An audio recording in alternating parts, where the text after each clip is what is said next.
We're gonna go ahead and get started here, guys. Good evening, everybody. This is Tech Thursdays, episode 68. And we got a lot to talk about this evening. So we're gonna be talking about a lot of Intel stuff came through like in the middle of this week. So we're gonna be talking about Intel, as you can see here on the screen. And we got some stuff to talk about Zen 5. We're probably gonna revisit Blackwell. There was a little bit of discussion that I did on one of the casual streams yesterday regarding Blackwell. And then we're going to talk about Battlemage and maybe RDNA 4 toward the end. And that's pretty much what we're going to talk about. So, as always, if you guys are new to the channel and you have questions regarding anything PC DIY, you're building your own PC for the first time, or you're a veteran at building multiple PCs, you still have a question, feel free to ask that while we are live. I can address those questions live. And I think depending on how the discussion goes, those sort of topics can turn into their own videos or their own sections within the live stream. So feel free to do that. A lot of the articles, I do want to shout out to WCCF Tech. A lot of these articles came from WCCF Tech. We're going to be talking about Intel's Arrow Lake, which is coming out later this year. It is rumored that it might get pushed to December, but I don't think that's going to happen. We will talk about that. And then, of course, Zen 5 is launching very soon. It's imminent at this point in terms of the new Zen 5 Ryzen 9000 CPUs. So a lot of stuff to talk about today. Let's go ahead and get started here with Intel. So the first thing I want to talk about is the current Intel CPUs, particularly the 13th and 19th generation i9 CPUs. So these CPUs, if you're not aware, they've been having stability issues pretty much for the last 4 months now, 5 months. It's been ongoing. It seems as though the problem has cropped up more recently with the 14th generation, which is basically the same as the 13th generation. So it's all Raptor Lake. It's all the same generation. But this was never really a big news article until this year. So I think that it seems like the problems have been increasing in terms of visibility. A lot of customers with i9s are having this problem. But what's really alarming here is the fact that it seems like the problem is more widespread than just people who, go to a Micro Center or a Newegg or Amazon and buy a 14900K and put the system together. Then 2 months down the road, they start having problems. The problems seem to be cropping up not only in those sort of PCs, but also in pre-builds, as well as enterprise customers. So we're talking like people who buy multiple batches of these CPUs in bulk quantities, and they install them in like a server environment in the gaming market. And these customers are starting to run into the problem.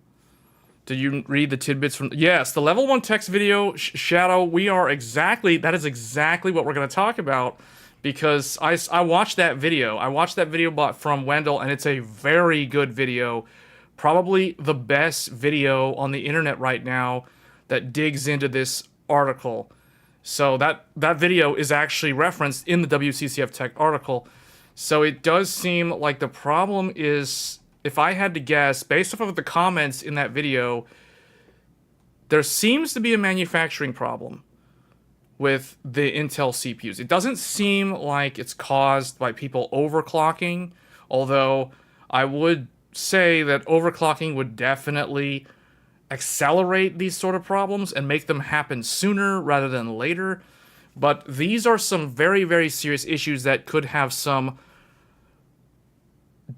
reputation damaging impact for Intel that could have some ramifications that are long term that could be very hard for them to recover from.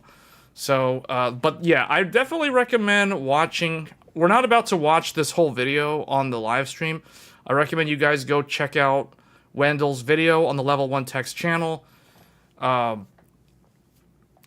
This is the sort of video that explains a lot of the issues, though, because he not only does Wendell talk about the random people that have the problem crop up, and you can kind of fix the problem by power limiting the CPU. In fact, I've already done a video on my channel showing how to power limit the 13900K so that it no longer has that problem. Now, Now, my chip has never had this problem, so I'm not someone who's affected by the issue, at least not yet, knock on wood. But I don't use this CPU for, like, overclocking in gaming, so I'm the type of person that's less likely to run into this problem. I use the i9 as a home server PC. So for gaming, I don't use that. I use the AMD, the Ryzen X3D. This is what I use for my personal gaming machine. So that's what I recommend people use. It's a lot quieter, uses way less power, generates less noise, etc. But for a server, the i9 is kind of a cheap server alternative compared to like a Xeon or a Threadripper or something like that. So it is a popular choice for a lot of these smaller game companies that want to host game servers in a data center at low cost, and they're using these i9 chips. And now they're running into these problems on W680 motherboards, as Wendell stated in his video. So I definitely recommend you guys check out that video if you haven't seen it, because what we're about to talk about is heavily based off of the Level 1 Tech's video. So it seems like the problem there are a lot of interesting theories from the comments section of Wendell's video. And I was reading through some of those comments because some of the comments are very, very interesting. So for example, one of the comments talked about how there could be a fundamental design flaw for manufacturing with the Intel 7 node, specifically with the system agent. Maybe the system agent voltage is too high, or maybe if it's not the voltage, the current is too high, and something happens where the middle of the Intel CPU effectively becomes damaged over time due to electron migration. So your system agent starts failing, you start getting memory errors, way errors in Windows if you're on Windows. One thing that was talked about was the dreaded out-of-video memory error when compiling shaders. I think the most common example I've seen is people complaining about when they're compiling shaders for a game like Dragon's Dogma, the computer just blue screens. Or if they're compiling a UE5 game like Lords of the Fallen was another one that came up from time to time. Lords of the Fallen is extremely demanding on the CPU when it compiles the shaders, and if the CPU is defective, it will crash. So there's stuff like that going on. The other thing too, and I do have an i7, I've got a launch 12700K here. I want to point something out about this. So I do want to point something out with the physical design of these CPUs. The other video I recommend you guys check out is the video that I think Gamers Nexus did on the Noctua NHD15 Gen 2. They made 3 different coolers. And the reason why I'm bringing out the CPU, I want to point something out here. So with these Intel CPUs, specifically with 12 and 13 and 14, these Intel CPUs, if you notice, they're longer, they're taller, they're more rectangular than they used to be.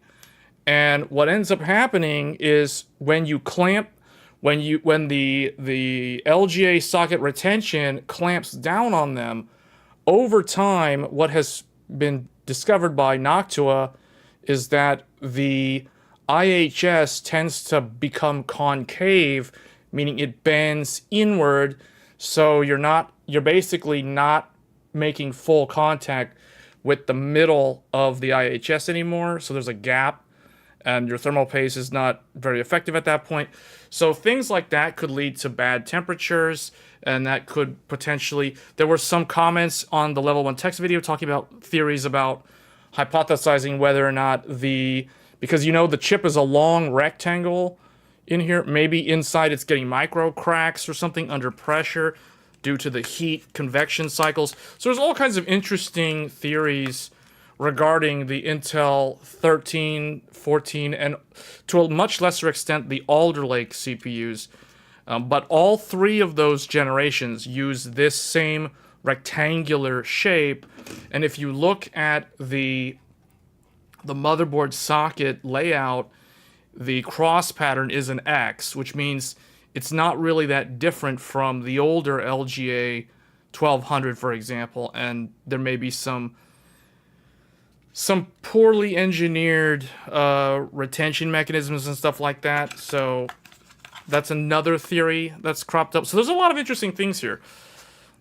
Hey, Mir, the 12 gen onwards, the number of DOA and CPUs having issues in the warranty period already has increased. Yes, it's way up.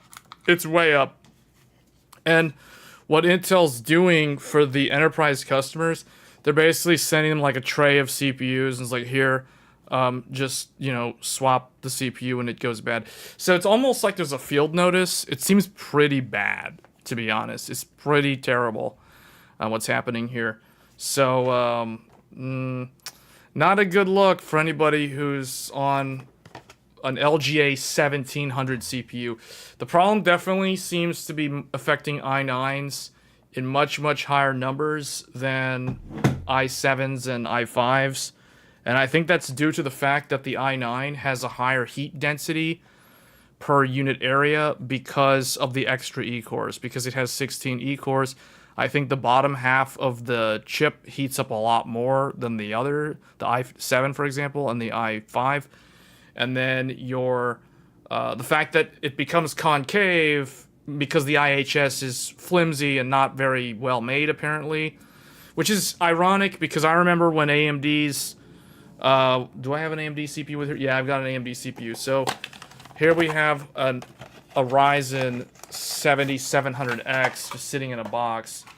So the AMD CPU, what I find ironic about people now saying the Intel CPU is poorly made in terms of the IHS, I remember a lot of people were criticizing the AMD CPU for having too thick, like thick with a C. The IHS was too thick. You know what I mean?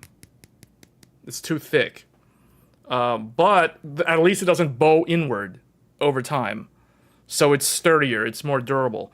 So, yeah, in that regard, I think AMD's design is probably the better one overall, just from an IHS standpoint. But that's debatable because I think that if they were to slim it down a little bit, maybe they'd get better heat transfer.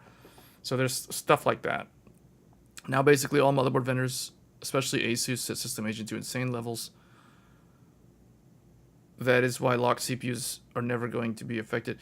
The problem, so that's not true, Mir, because the enterprise customers on W680 motherboards are having the problem.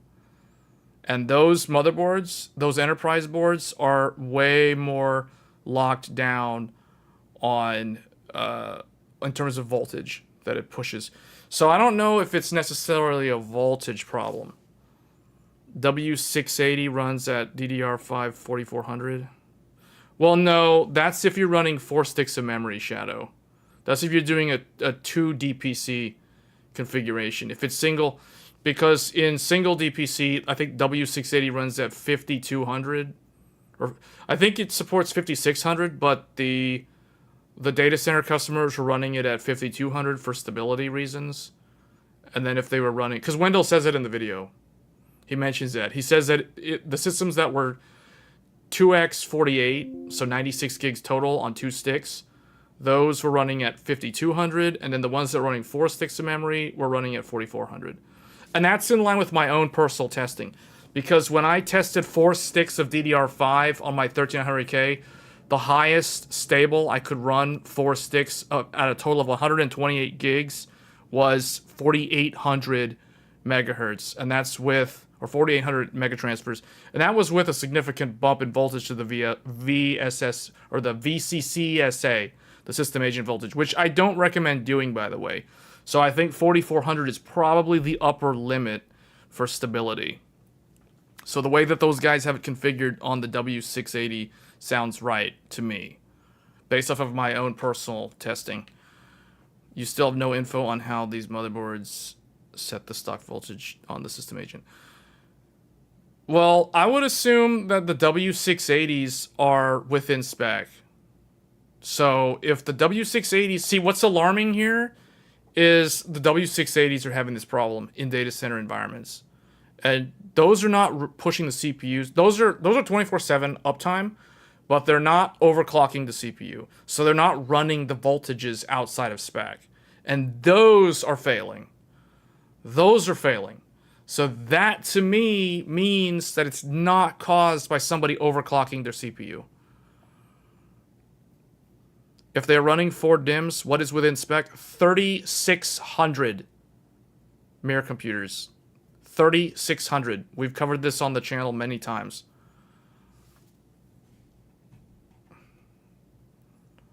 So, yeah. So, for those that need a refresher, let's just bring up Paint here. So, here are the specs. Official DDR5 spec, or I guess supported configuration for 1314. This does not apply to Alder Lake. Alder Lake is worse, but we're gonna go over these. We will do Alder Lake separately. 1 DPC equals 50. Okay, 1 DPC, 1 rank equals 5,600 mega transfers. 2 DPC, 1. Well, we should do all of them, I guess. So 1 DPC, 2 rank, 5,600 mega transfers. 2 DPC, 1 rank, 44. I think it's 4,400 mega transfers. 2 DPC, 2 rank, 3,600 mega transfers. These are the official. This is the only one I'm not fully 100% on. But I would assume if the data center customers are running it this way, they're running it within official spec. So think of it, just to give you guys an idea, this one is either 16, 32 gigabytes. This one, or this one could also be 48 gigabytes total. This is the total RAM. So it's like 2x8, 2x16, 2x24. That's what that means. This one is, this is dual rank, so this would be 64 or 96 gigabytes. This one would be single rank, so this would be 64 gigabytes or 96 gigabytes, but it is this is 4 sticks. This is 2 sticks, which means this is 2x48 or 2x32. This is 4x16 or 4x24. That's what that means. And this last one is 128 or 192 gigabytes of RAM. That is what this means. So it means if you want to run 128 gigs of RAM on a 13 or 14900K, this is your official maximum speed. If you're running 2 DPC. Official spec for 1. So you're saying this one's 52 then? Is what you're saying. Okay. So you can see, so the data center customers, okay, that makes sense because that's exactly what Wendell said in the video. Wendell said in the video that the data center customers had 2 different setups. They were either running this or they were running this, I think. Or maybe they were running this. No, actually, no, I take that back. They were running, yeah, no, they were running, he said they were running this or they were running that. They were doing, well, no, that's not right, because I think they were running 44. He mentioned 44 and 5200, that's all I remember. But anyway, these are the official spec numbers, guys. So anytime you're listening to someone talk about, oh, I'm trying to run my RAM at 6400, guess what? They're running out of spec. Oh, I'm running 7200 DDR5. Oh, guess what? That's out of spec, it's not guaranteed. Intel's not going to support that. So that's not officially supported. These are the official supported numbers. So... yeah, but what we're saying is that even the people running in these speeds are having the problem with the CPUs failing. So that means that they're not pushing that much voltage through the memory controller, because these voltages, this is like 1.1 volt. This is like 1.1 volt. This one's definitely 1.1 volt. This one is like 1.2 volt. So you see, like, the RAM voltages are like nothing. This is like 1.25 volt. So the voltages are like nothing at these RAM speeds. For the VDDQ and the VDD and the VCCSA, we're talking like low voltage. And the fact that they're having problems with these low voltages, especially like this one right here, 1.1 volt on the DDR, that's really bad. That's bad. Sustained power limit, I think it's 125 PL1. This is the kind of issue will never arise with the use of robots, and they will never go on killing sprees. If the robots have this problem, it means the robot's having a heart attack if it's blue screening. Also, official support does not say how much system agent the board will set. Yes, but if it's a W680, they should be following the spec. ASRock lists 1.1 volt for the max for the DIMMs. Yes. ASRock and SMC and Supermicro both list the max sustain. Okay. Yeah. Max sustain is PL1 for Intel CPUs. So and the thing is, anyone who followed my video and did what I show in the video, they're not going to run into the problem because their max sustain is 125 watts. Just saying. So that's the reason why I have never ran into this problem since day one, because I've basically been running my CPU with PL2 equal 253 and PL1 equal 125. PL165, well then that means the max sustain is only going to be like 65 to 80 watts. Because it's based off of the tau. The other thing too that's not talked about, Shadow, is the tau value. The tau value is the duration, it's the time interval that it is allowed to try to boost above that certain limit. So, like, what I've observed is if I set PL1 to 125 and I set PL2 equal to 253, which is basically Intel's spec, the CPU will initially go to 253, but then it'll run for that certain time interval. Then it will, like, back off to 125. So, what I have seen is that when I configure it the way that Intel says it's supposed to run in the datasheet, I get terrible Cinebench scores. Like, my Cinebench scores on a 13900K multi-thread is like 18,000 points. It's like 18,000 points. Stock auto with the 4096 power limit is like 37,000. And I'm dropping all the way down to like 18,000. So by me running it in Intel spec, I kill so much performance to the point where it looks like a joke compared to the AMD CPUs. So I don't know how this is going to play out. Like, I don't know how Intel... We're about to talk about Arrow Lake here soon. And I don't know what Intel's going to do when it comes time to compare their i9 14900K to their new Arrow Lake. Are they going to nerf the 14900K and show it running with like a Cinebench score of like 18,000? See, I don't think they're going to do that. But that's their official spec with all the safety mechanisms enabled so that it doesn't kill itself. So, I don't know. Fine if the robot's blue screen and freeze. What about when it just pops random IO errors? Der Bauer showed in a video the reason the latch retention mechanism works in the new LGA. Well, the thing is, it's not any different, guys. Like, LGA 1700 is not that different from LGA. It's taller. The latch mechanism is exactly the same. It hasn't changed in like 20 years. So, see, if we look at the CPU again, look at this. Look at this. This is a 12700K. But the shape is the same as any 14900K. So this CPU has AVX 512, by the way. This is a launch model, 12th gen. This one, I can tell, like, the elongated frame here on the IHS, if I can press on it, I can feel it, like, give way.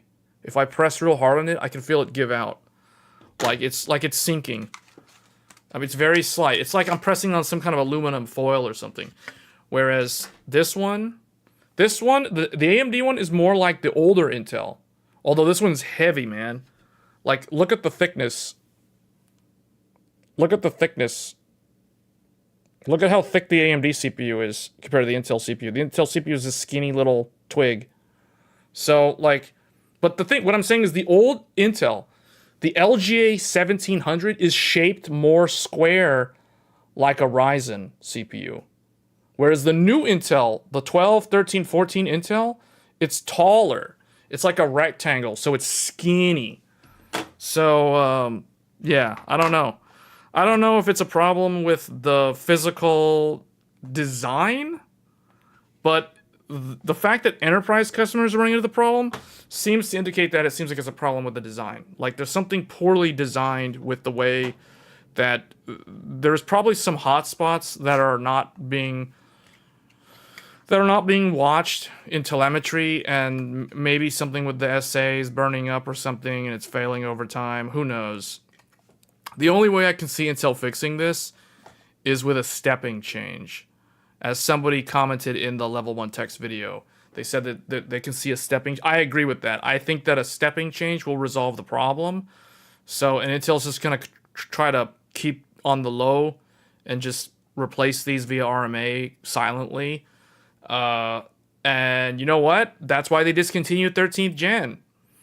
You guys are aware that 13th gen is EOL. They're not making them anymore.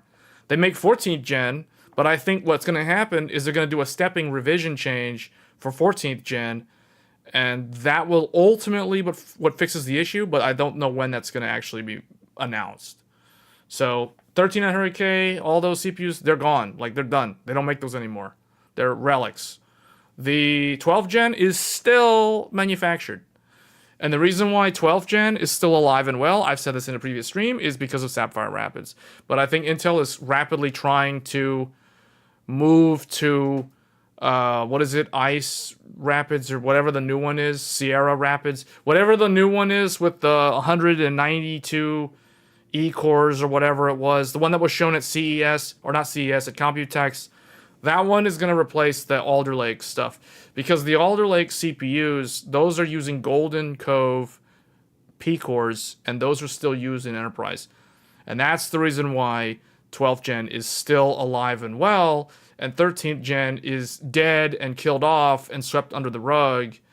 And I think eventually 14th gen will receive some kind of stepping revision. But I could be wrong. Maybe they're just going to let it ride out, and they're going to announce Arrow Lake and try to push everybody to Arrow Lake, and then just market that like crazy. Maybe that's what fixes it. So the other thing that I was thinking about was the fact that it's Intel 7, and the fact that Intel is relying on TSMC to do the tiles, which are essentially the interposers, like what AMD has with the chiplet stuff for the Ryzen CPUs. The fact that Intel has pivoted to TSMC for the tiles, that's very telling in terms of how behind they are if they're willing to go to their competitor to manufacture their stuff. So, or at least parts, very important parts of their CPU. So, yeah, there's some serious issues with Intel right now. And all of this is culminating in a great storm for them, where not only are they having these serious quality issues with their CPUs, but you've got AMD that's still really competitive with Ryzen. Ryzen Zen 5, the Ryzen 9000 is about to launch. It's imminent now. And then all the while, we have Qualcomm with the Snapdragon X Elite trying to come in to the laptop market, and it's like, hey, we're gonna take 50% of the Windows mobile market in 5 years. Making outrageous claims like that. So, yeah, I think Intel's under a lot of pressure right now.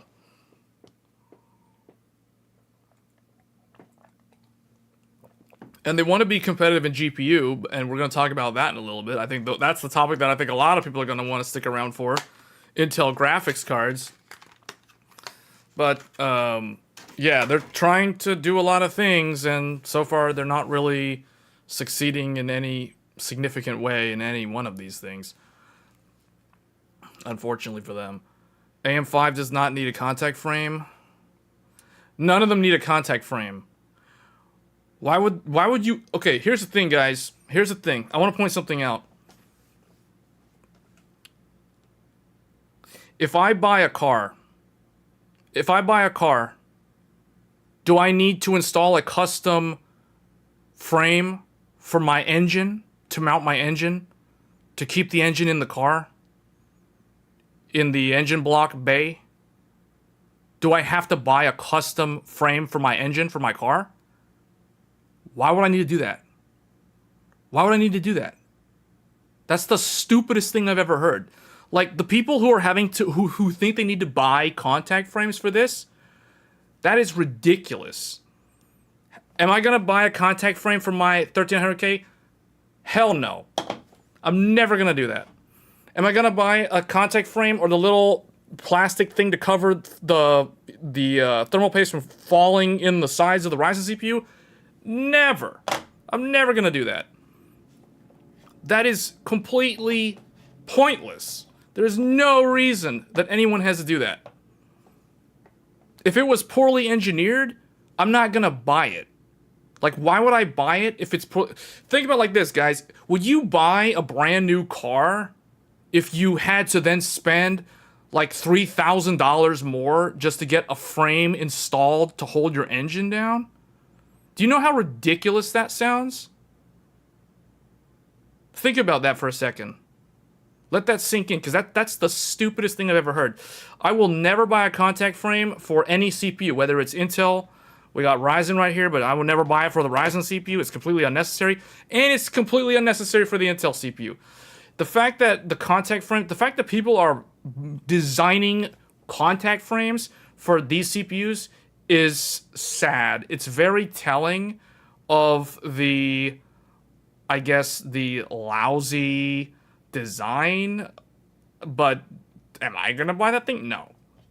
No. I ain't got time for that. And I'm someone who could easily install one of those too. I'm not gonna buy it on principle. It's pointless. Shouldn't have to do that. So, no. No. So I guess that's that for the 13th, 14th generation CPUs. The issue is there are only 2 CPU makers and they both use the poorly engineered. Well, first of all, there are not only 2 CPU makers.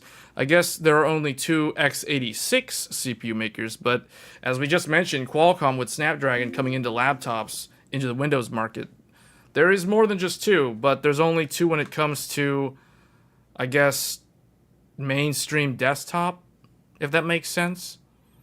Because as far as I'm concerned, this is not a high-end desktop CPU. This is not a high-end desktop CPU. A high-end desktop CPU is either a Xeon or a Threadripper. Those are true high-end desktop CPUs. Not these little peasant-level consumer desktop stuff that has all these problems, I should add. Well, not the AMD one, but you guys get what I'm saying.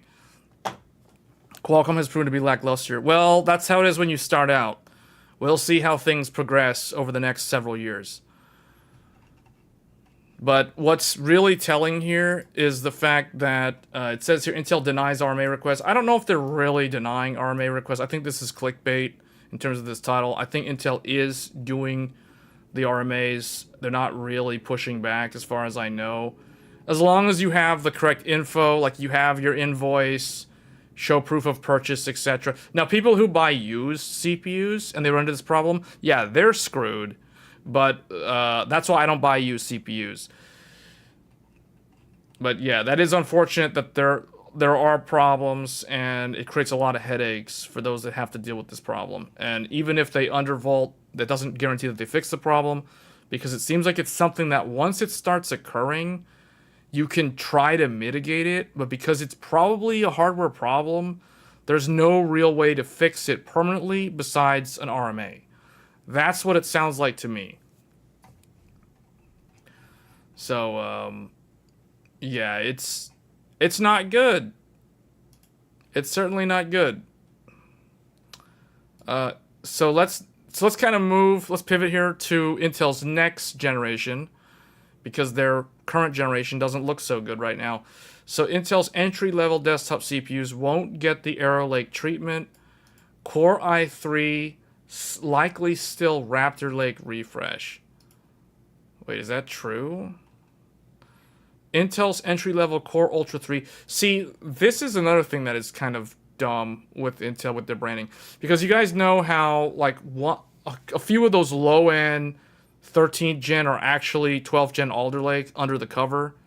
This is no different from that. This is just continuing that trend of just adding more confusion to the product stack. It's like, how do I know I'm actually buying the new generation stuff? Well, as long as it doesn't say 3 on it, I guess that's a safe bet that you're actually getting the real next generation CPU. If you're buying an i3, you're probably not going to get Arrow Lake. So it's probably going to be Raptor Lake, and we all know how Raptor Lake has played out. So, yeah. If that's true, it is what it is. I think most of the people that watch this channel don't really pay attention to i3s, so I don't think that a lot of my viewers would be affected by this. Unless you're building a very, very low power PC or whatever.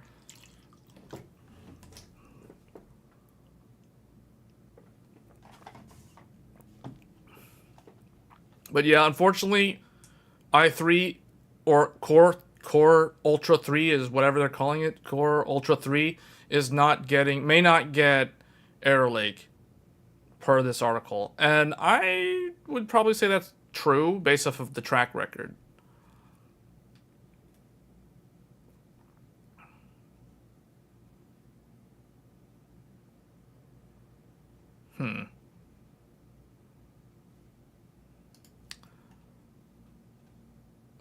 Let's see. Is this the next thing? Oh, I want to talk about Arrow Lake. ES2 offers 3% single core, 15% multi-core. Okay. Is this the one? Hold on. Is this what I want to talk about? Okay, I guess we'll talk about this first. So, Arrow Lake. Speaking of Arrow Lake, this is going to be Intel's 15th generation. So, this is the replacement to Raptor Lake, or Raptor Lake Refresh. This one, according to this, an engineering, what is this? Engineering Sample 2, ES2. Desktop CPUs offer 3% single core and 15% multi-thread uplift over Raptor Lake. So that to me sounds like all the gains are going to be from IPC, because the rumor is that Intel is going to see a frequency regression, which means Arrow Lake is going to run at a lower frequency than Raptor Lake. In addition to them getting rid of hyperthreading. So without hyperthreading, now it's basically like if it says it's 8 P cores, that means it's 8 threads. It's not 8 P cores, 16 threads, like on an i9, for example. So stuff like that. So 3% single core, people might say that sounds terrible. I would say that's actually pretty good, considering that there's a rumor that it's a clock speed regression. So meaning if it's running at a slower speed, but it's still 3% faster than like a souped up Raptor Lake core, that's okay. That's okay. And they're still getting 15% multi-thread uplift over Raptor Lake. Now, what I don't understand, I guess we need to look at the article, but 15% multi-thread over what? Because if you're losing hyperthreading, it means that your total thread count, which is what ultimately determines your multi-thread performance, is the total thread count. If your total thread count is less than the previous generation, that would be very good if they're getting 15% uplift.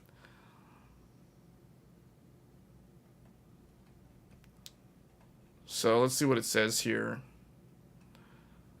Arrow Lake desktop tested is an 8 plus 16. Okay, so that's 8 P core plus 16 E core. That's the same thing as an i9, except now there's no hyperthreading. So that means that it is a total of 24 threads. There's no more 32 threads. Evaluated against a similar spec Raptor Lake at 250 watts. That's fine, because Raptor Lake 253 is the PL2.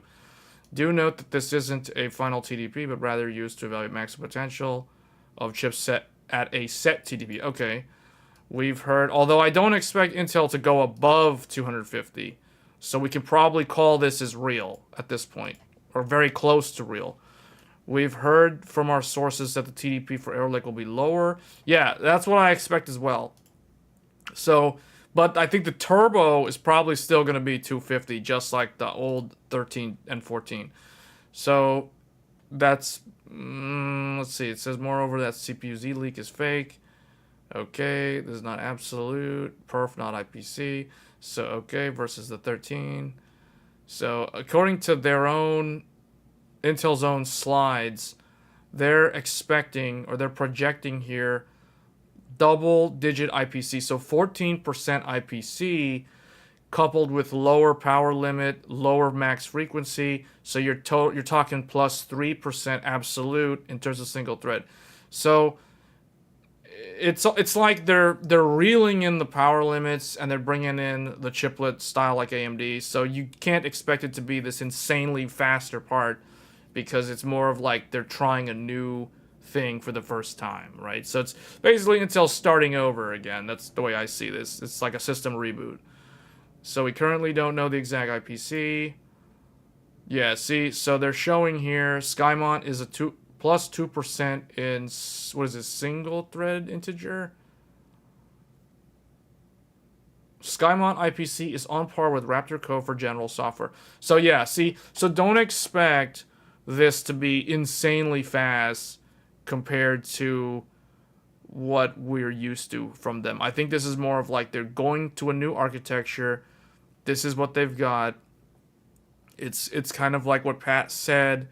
What'd he say, like 3 nodes in 5 years or something, or 4 nodes in 5 years, whatever he said. That's kind of them executing on that strategy with this stuff. So on track for Q4. I have a feeling we're going to see this in October. I think this is coming out in October. The socket's already ready. I heard that there's already BIOS supports out there for the new motherboards. Obviously, it's a new motherboard. You can't put it in an existing Z790. It's a completely different design. But unfortunately, if you look at this, I don't know if it's unfortunate, but look, they're still going with this this rectangular design with this skinny IHS again. So the concavity issue that plagues Raptor Lake, I wouldn't be surprised if the same problem persists with Arrow Lake just by looking at this design.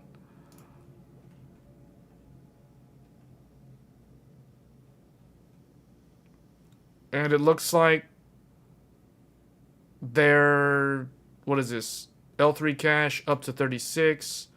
See, okay, so they're showing some comparisons with AMD's Granite Rapids, which is basically Zen 5. So we have AMD is on TSMC N4. The Intel one is on TSMC N3B.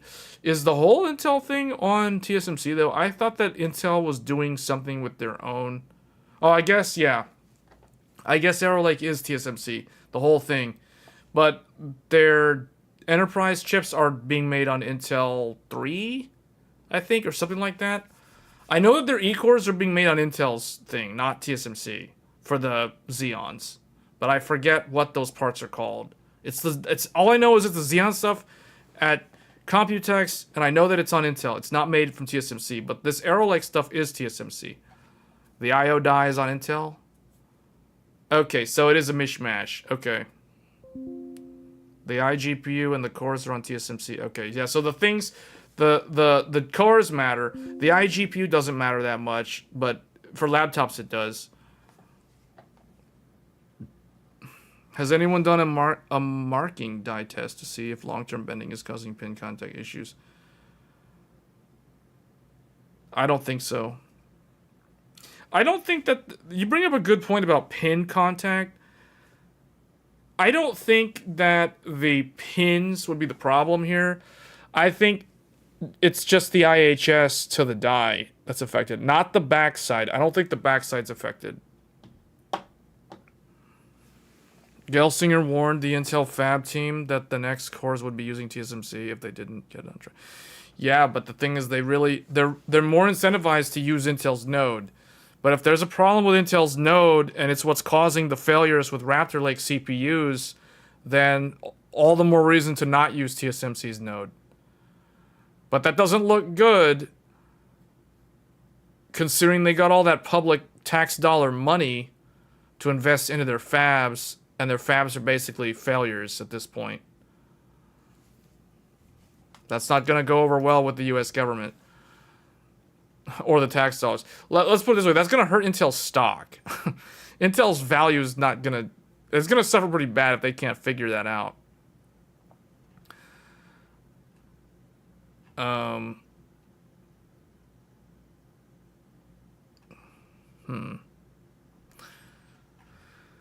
think these CPUs are going to be very similar, though, overall. Do we even know what Intel's... I don't think we know what power limit 2 on Arrow Lake is. I would assume it's going to be 250 watts.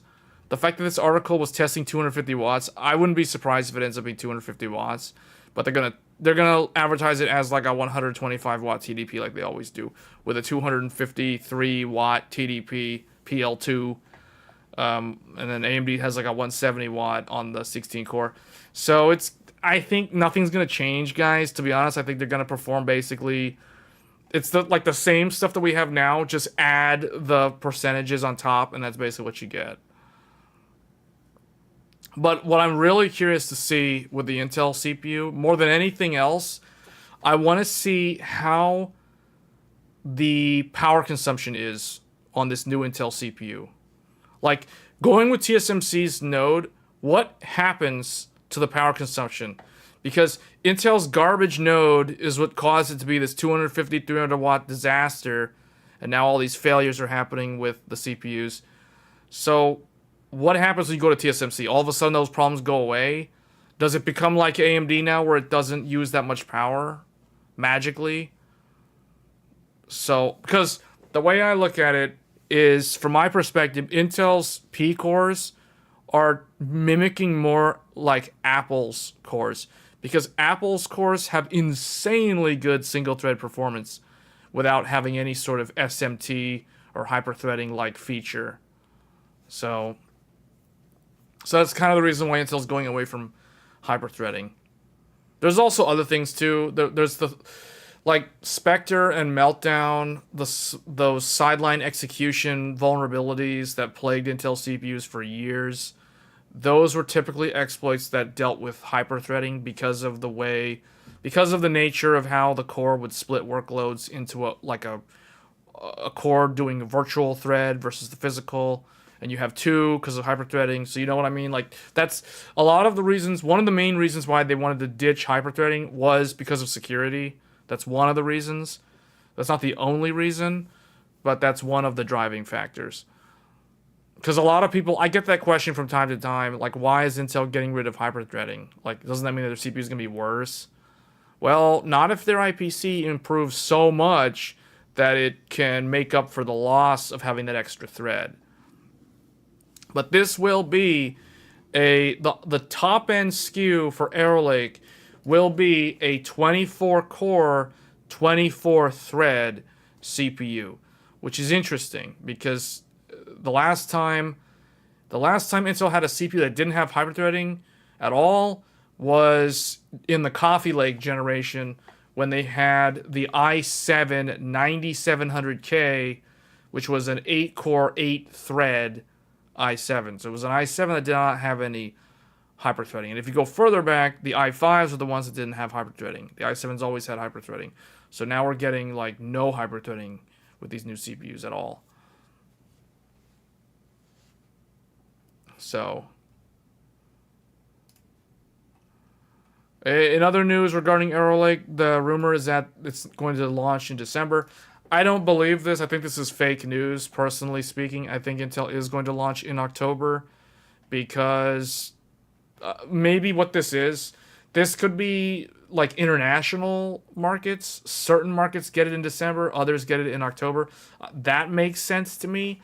I don't think this is going to launch in December, though, for the US market. I think we'll be seeing these in October, just like we saw 14 last October, just like we saw 13 last October.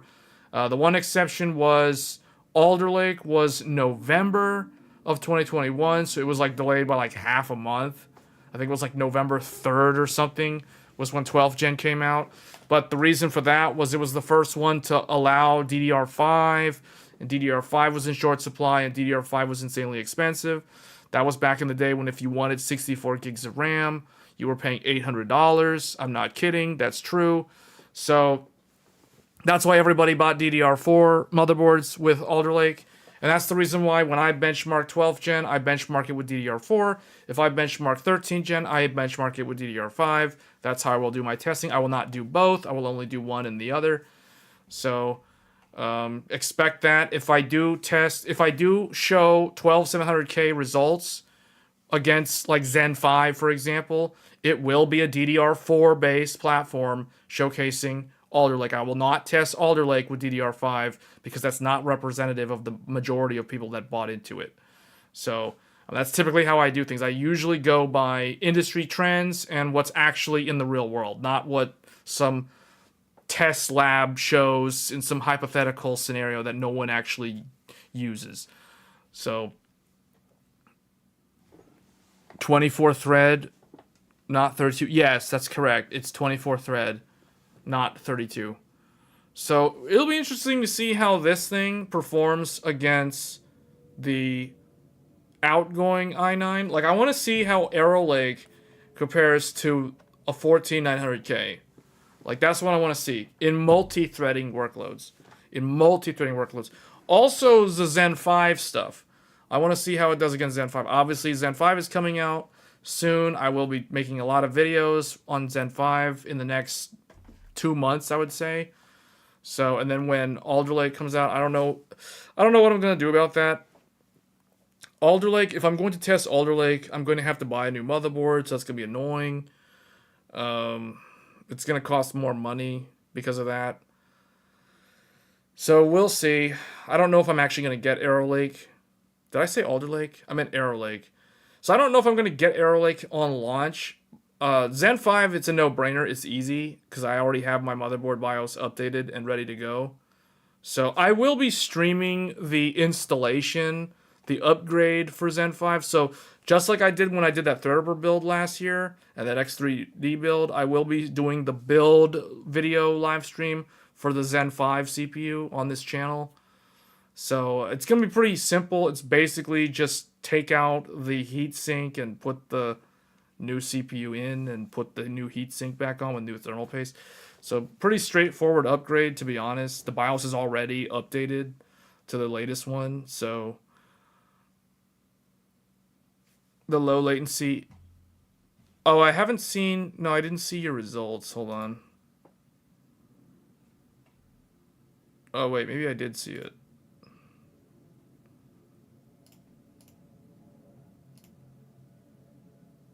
Oh, from the Gigabyte Aorus Master? Yeah. Yeah.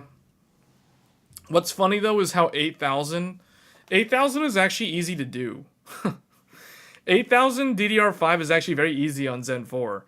So it's no wonder Zen 5 is, like, the expo profiles for Zen 5 are including 8,000 mega transfers for DDR5. So I found that kind of amusing. Yeah, that is very interesting. I wonder how Gigabyte's actually doing that.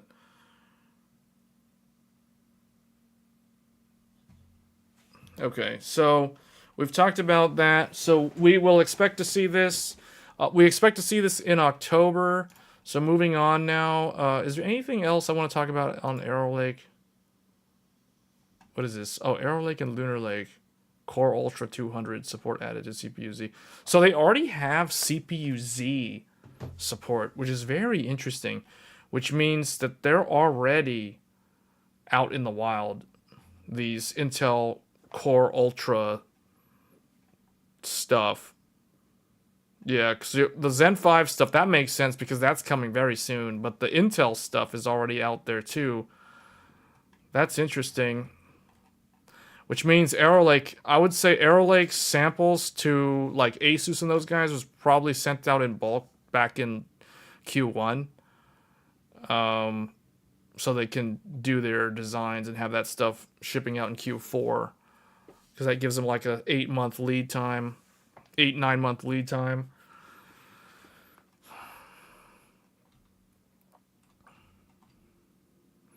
Yeah, so you got 24 core, 24 thread, 20 core, 20 thread, 14 core, 14 thread, and we don't know what these are. So you got Lion Cove and Skymont. This is what's actually changing here is not only is the P core different, the E core is different. Because the 12 and 13 had the same exact E core. They had Gracemont, but the 13 E core ran faster than the 12 E core by I think like 800 megahertz or something. It was like insanely fast in terms of it was like 4.3 gigahertz versus 3.6 yeah, I think 3.6 gigahertz on the Golden Cove's E core. So, yeah, this is a completely new design, very very different from what Intel sold for the past 3 years.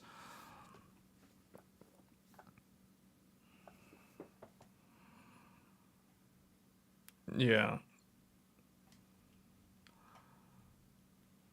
Okay.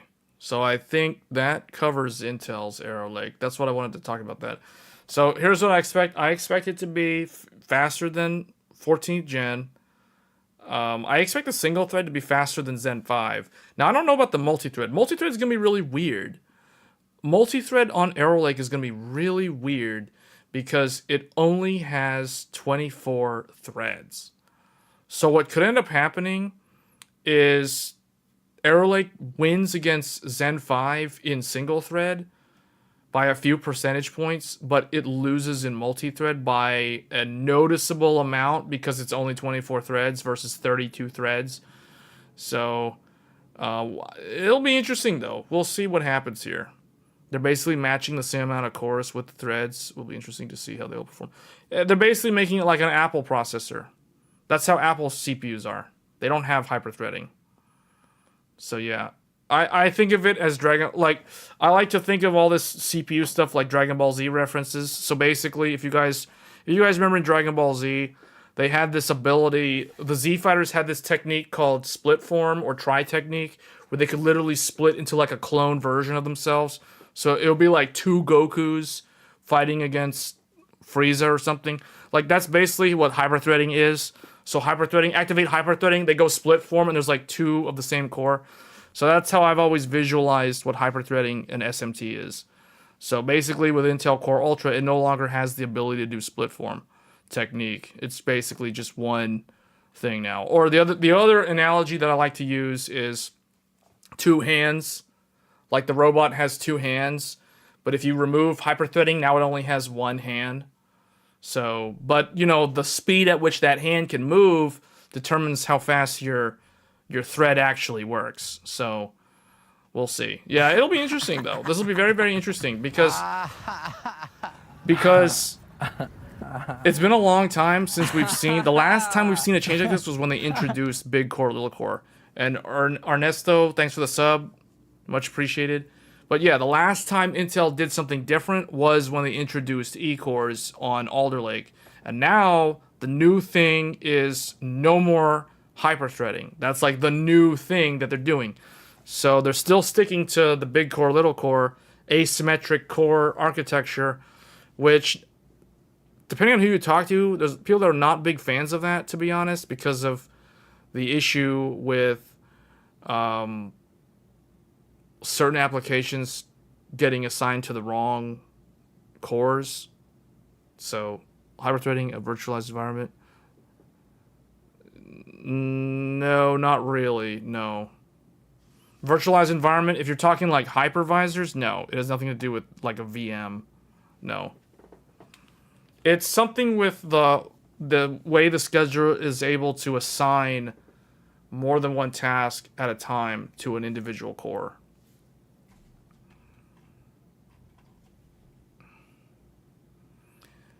So, but yeah, no, it has nothing to do with virtualization. Like, you can enable virtualization in the BIOS that has nothing to do with hyperthreading. Like, you can turn off hyperthreading and turn on virtualization, and virtualization will still work. Or you can do the opposite, and it'll still work. So, okay, here's an interesting one. I didn't know about this. This is new. AMD's glass substrate chips reportedly launched between 2025 and 2026. Intel and Samsung prepare mass production plans post 2025. So glass substrate. Is this for an interposer? This is interesting. Glass substrates are used in packaging solutions to replace organic materials. They have numerous benefits, such as higher packaging strength, which ensures more extended durability, reliability, higher interconnected density, since glass is usually much thinner than organic material. This allows the integration of multiple transistors into a single pack. It is said to overcome flaws associated with traditional methods and open a new wave of innovation. So this is material science. This article is basically material sciences. That's cool that they're looking at glass substrate packaging. This could be the next generation of CPUs that utilize this, if not the immediate next generation, but then the one after it. So that is interesting to see.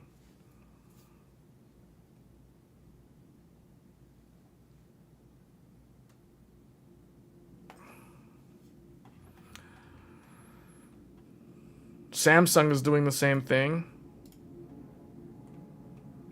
So that is interesting to see. It's always interesting to read about this sort of stuff, because this stuff may not seem as interesting at first glance, because it's like, oh, this is, this is in the future. It's some future technology. But these are the sort of things that give us insight into what it takes to innovate in this area, like in the area of CPU or chip design in general, and the sort of big bets that a company or a chip design company like AMD has to make, knowing full well that they won't realize this product for like the next 5 years. So they're making big bets now with material sciences to advance the industry in a certain direction and hope that it works out positively for them in the long run. So it's always interesting to read about stuff like this.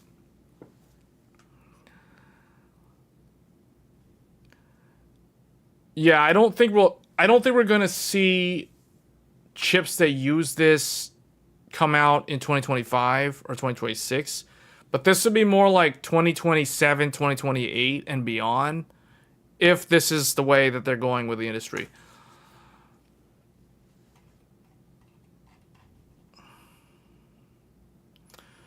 Okay.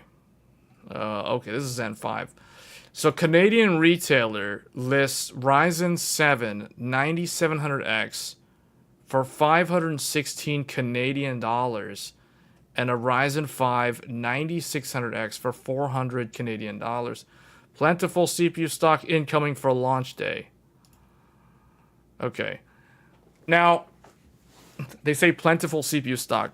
So that is somewhat reassuring. I want to say one thing about crypto mining. So in the last few months, or the last few quarters, crypto mining, for those that aren't aware, has returned. But it has returned in a way that the general public and the gaming crowd are not privy to it, because it's not affecting the GPUs anymore. So it turns out that the way to mine crypto these days is by using AMD Ryzen CPUs. So I haven't been paying attention to the crypto mining crowd for a while. I need to revisit that topic and research that. So maybe need to talk about it next week. But this is the sort of thing that if crypto is very profitable right now, then the crypto crowd is going to be all over this.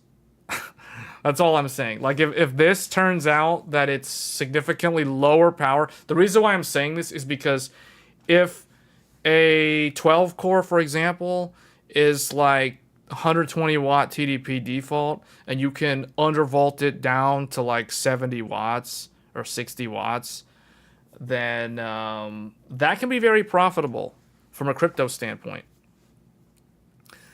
So these might be the new king of crypto. This is the go-to hardware for crypto mining.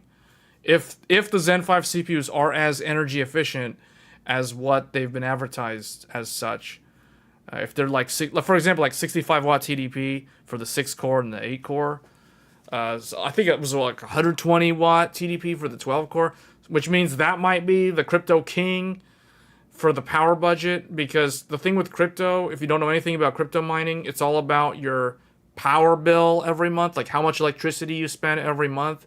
So your kilowatt per hour from your utility provider, that is very, very important because that directly factors into your profitability.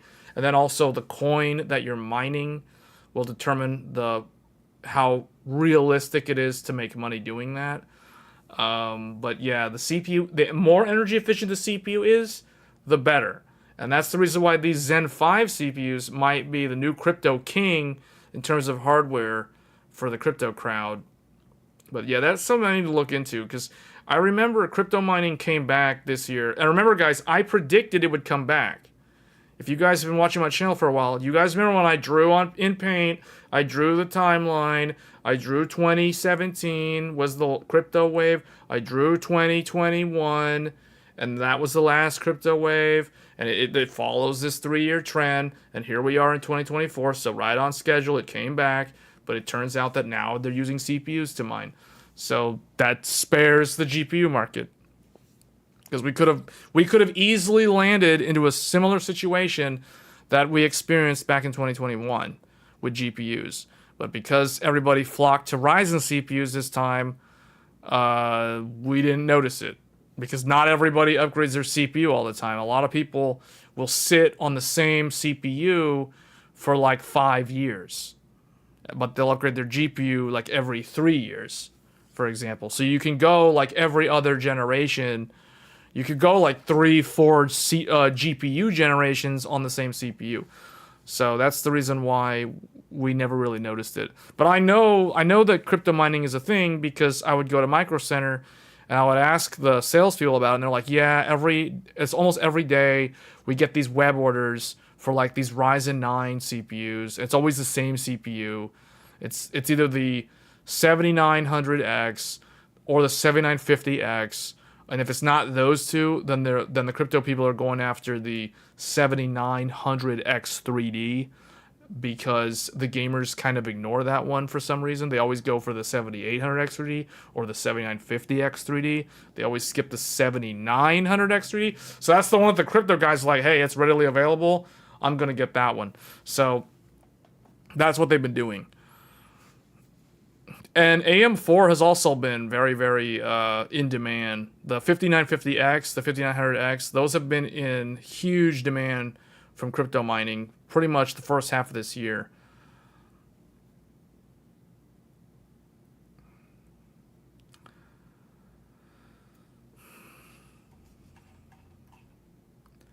Yeah, so the Canadian market, it looks like... Yeah, you know what though? What I find kind of weird about this whole Ryzen 9000 thing, all these rumors say 31st of July, but I don't think AMD has officially said July 31st. At least I've never heard anything official as July 31st. I mean, I've heard like, okay, YouTubers, tech tubers who went to Computex have been saying this. News articles that attended Computex are saying this. Like, this article saying July 31st. But has anybody officially said... Like, no one has said that officially, which is really weird. That's the thing that I find kind of weird about this whole Zen 5 launch. The two things that are almost like red flags to me... Well, not necessarily a red flag, but there is a red flag. The launch date being so vague and unofficial, that's kind of weird. The other thing that's more concerning, though, is there was an article that we talked about, I think last week, or it was the week before. I think it was last week, about the X870E and X870 motherboards, rumored to not launch until September or the very end of September, which to me doesn't make any sense, because how can you launch CPUs and then have to wait 2 months for motherboards? Like, it's like, yes, I know you can use the old motherboards, but like, who wants to buy an old motherboard to put with their new... It's like, it doesn't make any sense. It's like... So, I'm assuming that that's fake news, and X870E launches around the same time as Zen 5. Otherwise, to me, that's a fail of a launch. If they can't launch the correct motherboards, or the intended motherboards, with the intended CPUs, then that's a failed launch in my book. Because Intel never failed in that regard. Like when 13th gen launched, Z790 was there. Even when 14th gen launched, which was basically a copy paste of the 13th gen, they had the Z70 Max. They had newer Z70 motherboards to go with their newer 13th gen CPUs. So that's not a fail. I mean, yeah, it's the same product with a new coat of paint, but it's not a fail. So she said July, but not the exact date. Yeah, but I'm not concerned about the CPUs.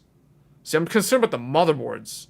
Like, I get the CPU's launch is kind of vague. It's like, okay, in general, it's somewhere around the end of July / beginning of August. That's fine. But are the motherboards going to launch on the same day? They better. They better launch on the same day. That's all I'm going to say.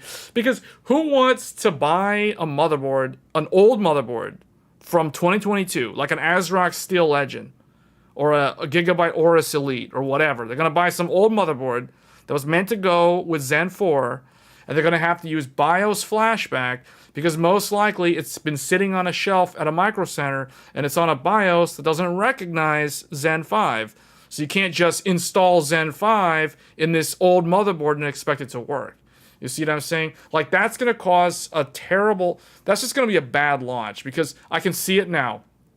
There's going to be a bunch of people that are going to go to Micro Center or worse, they're going to buy from Newegg or Amazon. That's even worse because they have to deal with the return. So they're going to buy these old motherboards.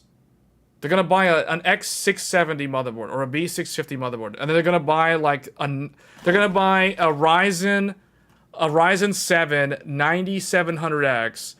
They're going to immediately put that in the motherboard, they're like, oh, I'm an industry veteran. I know how to put thermal paste on my CPU. I'm so good at this. They're going to put their air cooler, their cheap, Scythe Fuma 2 air cooler on their Zen 5 65 watt TDP CPU. They're going to put it in, they're going to put their free DDR5 from Micro Center or whatever, and they're going to proceed to turn it on, and it's going to sit there, and it's never going to post. And they're going to be like, did I get a defective CPU? Is it defective RAM? Is the CPU dead? Is my motherboard defective? They're going to get anxiety. They're going to panic attack. They're going to get frustrated. They're going to clear CMOS a couple times. Why isn't it working? Man, this is trash. This part's terrible. I'm going to switch to Intel. This is bad. I'm taking this back. They're going to return it to the store, and they're going to go buy an Intel, or they're going to go buy like a 7800X3D or whatever. So like that is the sort of thing that's going to happen in droves. I guarantee you that will happen a lot if AMD doesn't launch X870 alongside Zen 5. If they're industry veterans, they would already know about needing a BIOS update. Well, you'd be surprised, Shadow, how many industry veterans claim to be veterans of the PC DIY market and don't even know how to do that. So I would not put it past people to end up in that scenario. So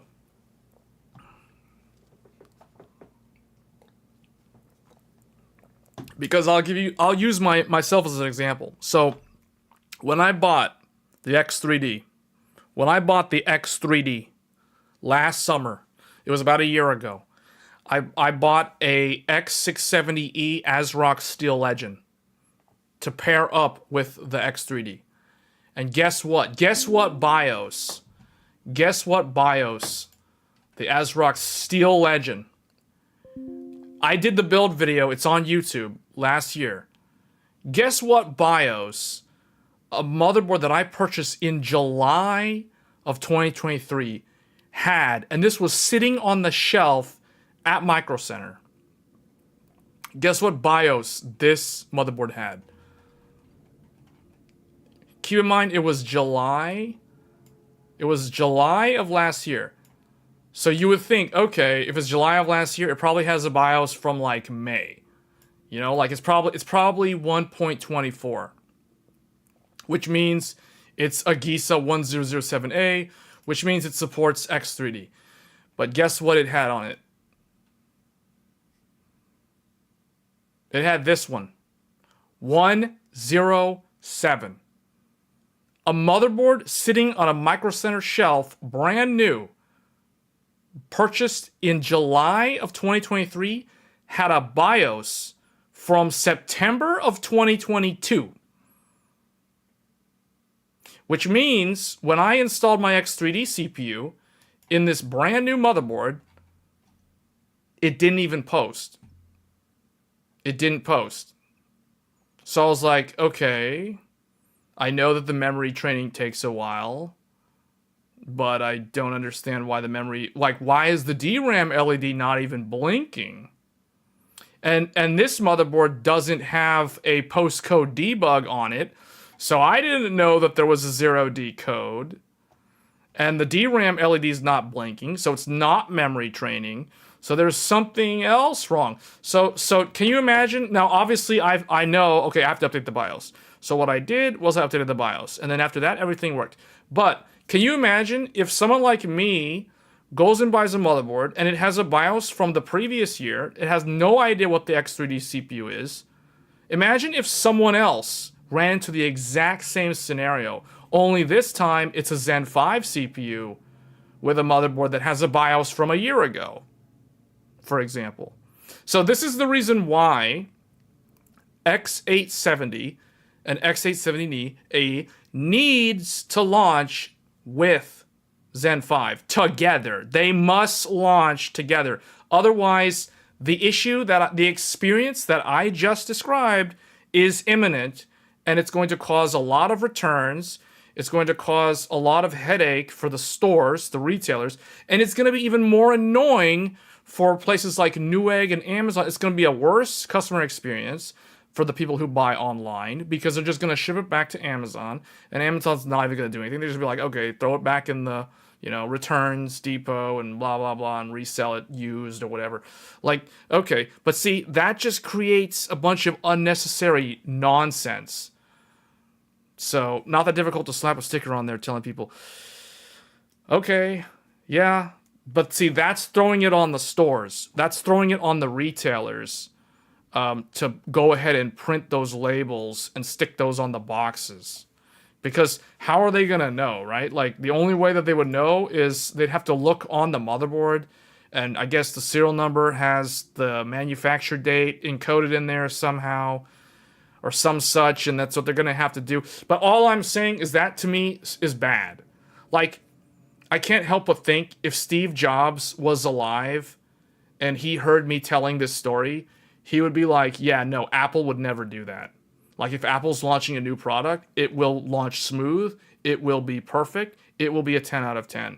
He would not put up with that kind of thing. I'm just saying, like...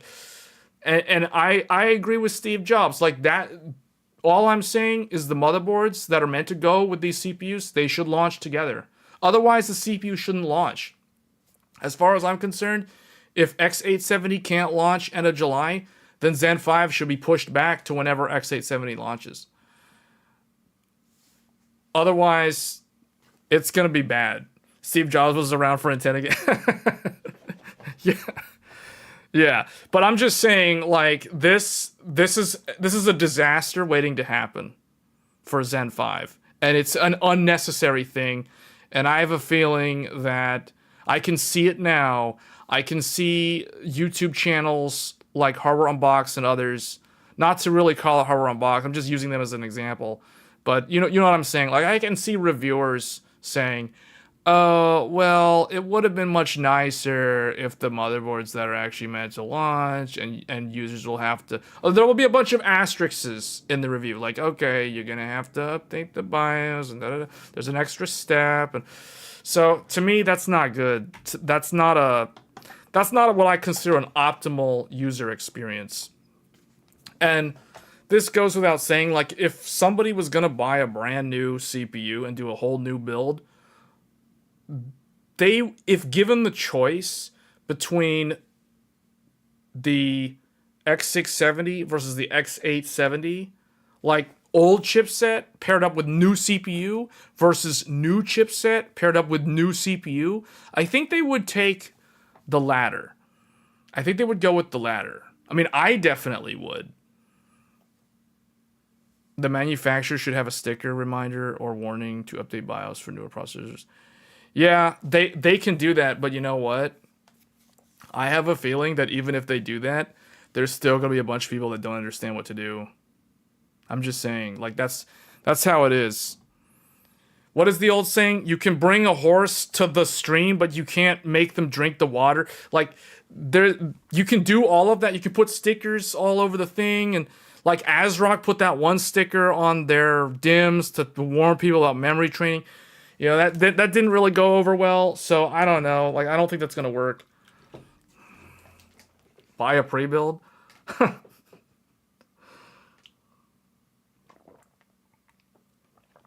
People who build PCs should have some knowledge.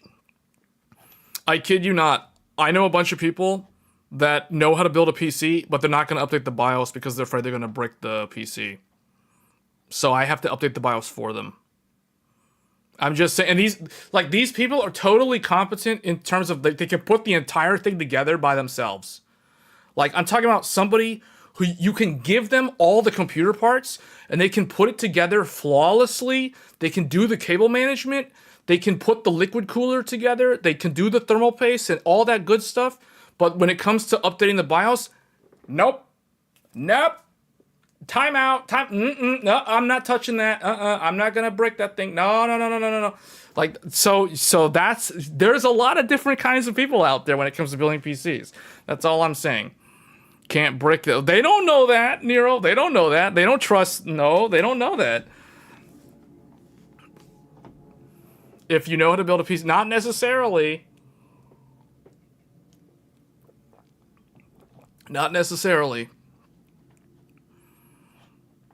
That's what most people buy, pre-builds, and a lot of people are terrified to update the BIOS. Yeah, no, that's true. That's true. There are you guys see.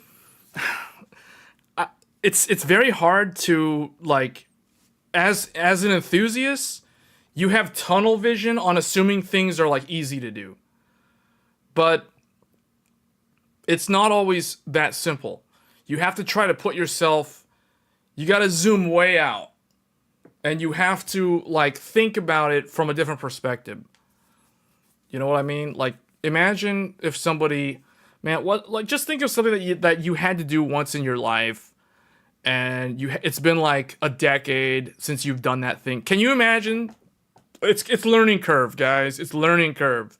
Like, you do something once, you learn how to do it, but then you don't touch it again for years. And you forget. So your confidence in being able to do that is not as good as it was. It's like, that's how it is.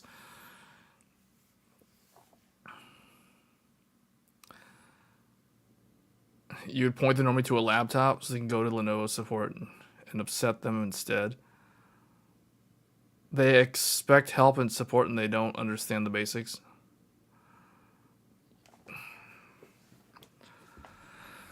Well, no, because the thing is, the people who know how to build a PC, or people who want to build the PC, they like the idea of building their own machine, but they don't understand any of the software, firmware stuff, and they don't really care to understand that.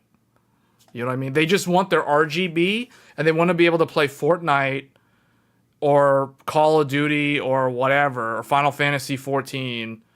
Or whatever, Genshin Impact, Minecraft, whatever.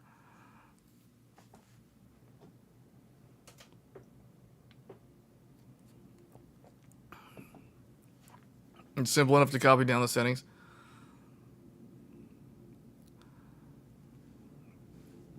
Yeah, don't even start with, like, how to program the fan profiles. That's way too advanced, man. That's like difficulty level 9 out of 10 right there. Setting fan profiles in the BIOS, like changing from standard fan profile to silent fan profile. Yeah, that's an entire college course right there in teaching UEFI menu settings and stuff. That's too advanced. We're not even going to talk about programming fan profiles or saving preset overclock profiles. No, man, that's too advanced. That's too hard. Like, updating the BIOS is challenging enough. Like, those other things, like going in the like turning on XMP and Expo, that's already, that's like at the limit of what most people can do when it comes to, like, modifying the settings. Modifying the settings. Don't tell me I gotta modify my settings. So, you know when Linus did that secret shopper thing where he looked at, like, pre-builts and how many of them actually had XMP turned on versus ones that didn't? Like, to play devil's advocate, I personally don't have a problem with the vendors that did not enable XMP, the ones that just left it at JDEC, because they're avoiding, like, support calls if the PC, like, failed to wake from sleep or something and they need to clear the CMOS. You know what I mean? Like, if they left it in JDEC, it's more likely to never have, like, weird reboot problems or, like, wake from sleep problems. So I honestly think, like, I don't have a problem with vendors who, like, if you buy a pre-build from somebody and they advertise, like, oh, this memory supports XMP 6400 DDR5, but then when you actually buy it, it's running at JEDEC 4800, you know, CL 4040 4077 or some nonsense. Like, I don't fault them for that, because that's just them trying to avoid the customer calling in about, like, oh, my PC sometimes it doesn't wake from sleep, so I have to restart it. You know, because those were issues with DDR5 in the early days of DDR5 before all the BIOS updates. So, and then here we go again, BIOS updates. Yeah, BIOS updates. They fix a lot of things. In general, they're a good thing to do. But I mean, there's a lot of people out there that are gonna get a lot of anxiety when you tell them update the BIOS, because they're like, oh, I'm not touching it. I'm gonna let it go. Okay, it's updating. I'm not gonna touch it. And they're gonna sit there with their hands like this for like 10 minutes straight, like a catatonic schizophrenic, and just sit here like, it's updating. It's at 23%. It's moving forward. Okay, hold on. Why is it stopping? It's at 40%. The BIOS is still updating. 41%. 42%. Like that's how the people, if you get someone to update their BIOS, the people who are that anxiety ridden about going into the BIOS because they're afraid they're gonna do something wrong, like, that is how they will behave, man. I'm not kidding. I'm not kidding. You know why I know this? I've walked so many people through that process, and that's the response. I'm not touching it. I'm not touching it. It's going. I'm just gonna let it go. Okay. I'm gonna pray that the power doesn't go out. There's a storm right now. And then I'm like, wait, why are you updating the BIOS in a thunderstorm? Do you have a UPS? What's a UPS? No, well, I'm not touching it. I don't, what's a UPS? The delivery guy? No, I didn't order anything. Nope, there's a thunderstorm outside though, and it's updating the BIOS. So, yeah, man, like, no. The amount of permutations of different people out there that have various different levels of knowledge when it comes to building a PC, it's wild. It's wild. I've seen it all. Let me tell you, I have seen it all. I've worked with people that will never update the BIOS, no matter what, and then they'll watch my video on how to run 4 sticks of DDR5 at 6,000, and they're like, how come I can't do that? And, like, they'll leave comments in the video like, I tried your settings, they don't work. The PC doesn't boot. I have to clear CMOS and start over with JEDEC. And I'm thinking, the first question I have, are you on the latest BIOS? Because if you're on the latest BIOS, don't talk to me. And if they're like, I'm not going to update the BIOS, I shouldn't have to do that. It should just work. That's how it's supposed to be. Like, why would anyone have to update the BIOS? That's dumb. That means the vendor is retarded. Asus is stupid. I shouldn't have to update the BIOS on my Asus motherboard that I paid $500 for. It should just work. Like, that's the response. It's like, okay, well, you're not going to be able to do what I did in my video. Sorry. I mean, that's just all I can say. Like, if you're not going to update the BIOS, that's it. we're done here. Like, that's it. And the response is like, okay, well, next time I'm never buying Asus again. I heard that they're garbage anyway. So it's like, dude, it's not Asus's fault. It's like, you need to update your BIOS. But, you know, like, that's the sort of scenario that I run into all the time when it comes to, like, motherboards and BIOS things. Because I've done so many motherboard videos in the last 2 years, and we're about to do a lot more motherboard videos in the next several months with all these Zen 5 things, and later the Intel ones as well. You know, like, it's almost like this channel has become like a motherboard and a DDR channel, because that's what all the comments are on. They're always about memory. Like, you guys have no idea. Almost all the comments I get on my videos are like, can you help me run 128 gigs of RAM? And it's always somebody who wants to play Fortnite or Minecraft, and they want to run 128 gigs of RAM. And I'm thinking, like, why do these people want to build gaming PCs and stick 128 gigs of RAM in their computer? And it's like, I want 4 sticks because 4 sticks looks better. I want to see my RGB. What? Okay. See, like, this is the sort of, like, I don't know how to explain this, man. It's like unrealistic expectations combined with, like, stupidity. I don't even know. That's stupidity is not the right word. It's like lack of understanding of technology, like DDR5's limitations, as well as they just only care about the looks.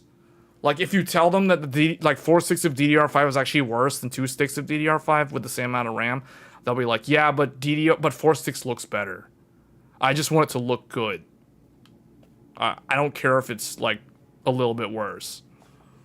I don't care if it has a little bit worse latency. It looks better. It's 4 sticks.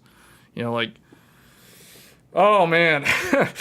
Okay, and they're not gonna update the BIOS. So it's like, okay, you're on a BIOS from 2022, and you want to run 128 gigs of RAM.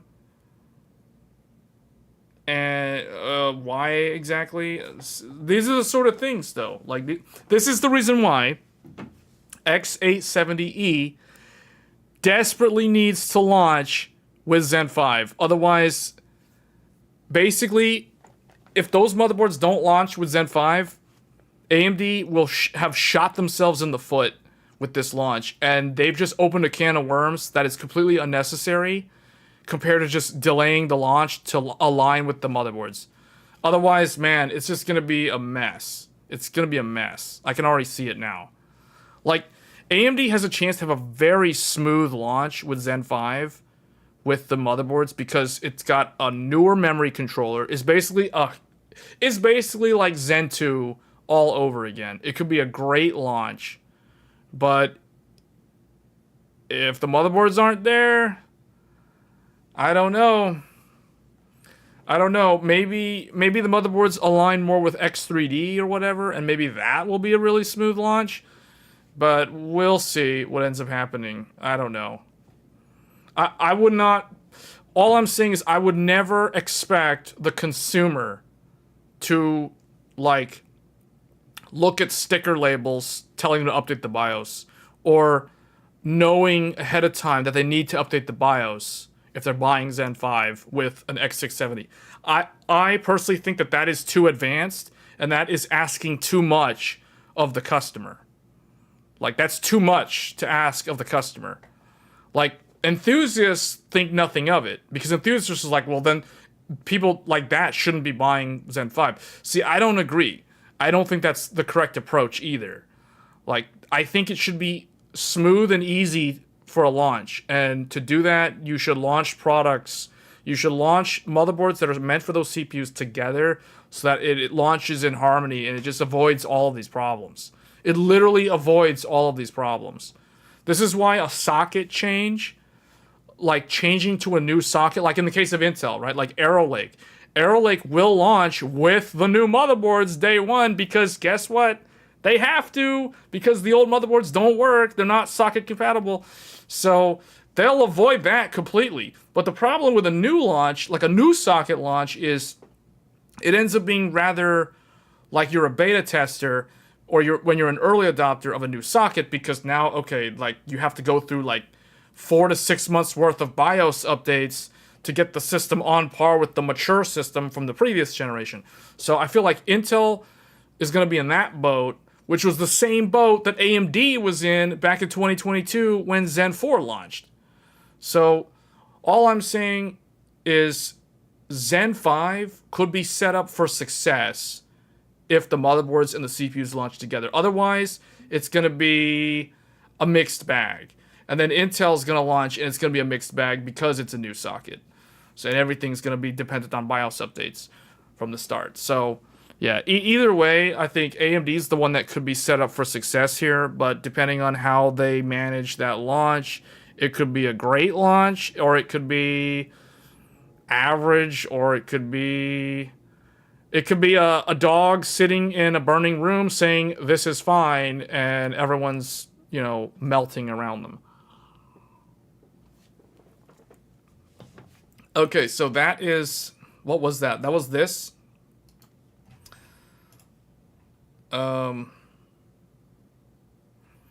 Zen 5 flagship has leaked out. I think we've already seen some of this stuff. Single thread. The single thread is actually quite strong. If this is true, like the Geekbench single thread performance, so if we look at the 9950X and the 9900X, they're both like 3300, 3400 versus the 2900 of the 7950X and 3000 for the 14900K. So that is a significant increase in single thread performance based off of the Geekbench score for Zen 5. But we kind of already knew that. Alright, what is this? So, 9950X engineering sample faster than a 5950X at just 90 watts.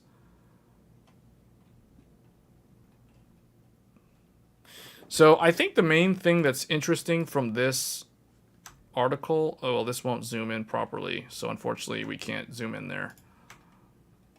But maybe if I do this. What I want to see here, I want to actually see how the fabric clock is set up. So here, this is what's interesting. Hold up. Why is the...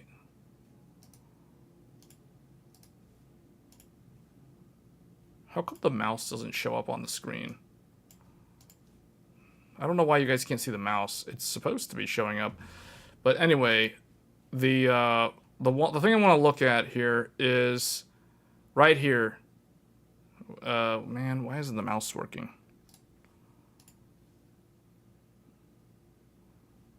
I don't know why the mouse doesn't show up, but for some reason, oh, now that doesn't show up. What happened? There we go. Is the mouse showing up now? No. Oh, there it is. Okay, so I don't know why that wasn't showing up. So the thing I want to point out is right here. What's cool about this article is it actually shows what I'm assuming to be a 9950X in Hardware Info 64. And what's interesting is they show the first thing that I looked for when I first saw this was, what is the F clock? So the F clock, in this screenshot, it's running at 2133. So that's 133 megahertz faster than the 2000 megahertz on Zen 4. But I think the rumors are stating that the Zen 5 F clock is able to go to 2400, which is what the 8700G is capable of doing, as far as I remember. So the F clock is running faster, which means that basically your performance from the cores to everything else, like all your uncore elements, is going to result in lower latency, is what that means. So that's good. But what's interesting is F clock is running at 2133. I would have expected this to be at 2400 or 23 something, 2399 or whatever, but it's not at that high speed. So maybe F-clock overclocking might become a thing, because it's really not a thing on Zen 4. And then the other thing too is U-clock. So U-clock is running at 2 gigahertz. That means that this test is done with DDR5 8000, just like with what I've shown in my video. Because U-clock at 2000, that means it's running in Gear 2 mode, which means that the M-clock is running at 4000, which means that the DDR5 speed is 8000. So this is running on 8000. So whatever this test was done on, this is at 8000 DDR5 with an F-clock of 2133 at 90 watts. And it shows, oh, that's interesting how the article like knows how to go like this. But it shows here, what they're showing is 90 watts. Wait, why is it? Okay, 90 watts. 90 watts. In Monster, it scores 228 at 90 watts. Now, what's weird, though, is they don't show the default. They're showing it power limited to 90 watts because they're trying to show the performance difference between that and a 5950X. A 5950X is using 142 watt PPT, and it's scoring about 192. The Intel, at default, the Intel is 253 watt.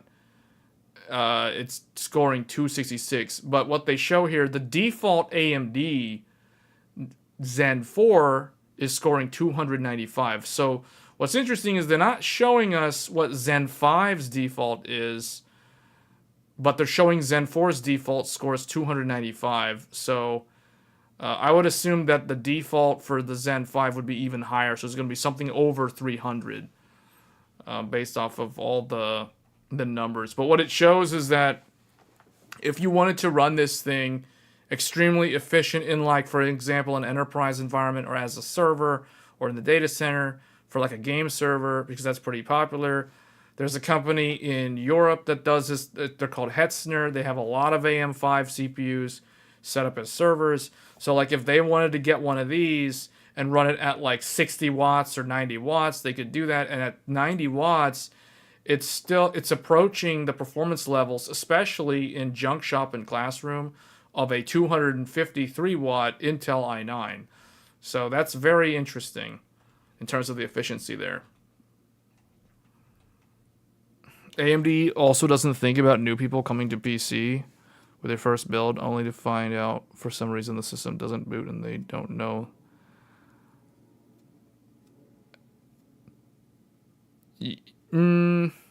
I don't know if it's necessarily new people. I just think that it's not, like, that's just not a refined customer experience as far as I'm concerned. Like, you shouldn't launch your CPUs without the boards that are intended for those CPUs, if that makes sense.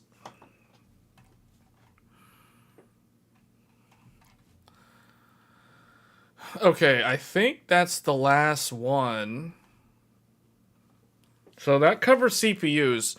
Now, I guess what we're going to do now is we're going to shift focus here and talk about GPUs. Let's do a search for Battlemage.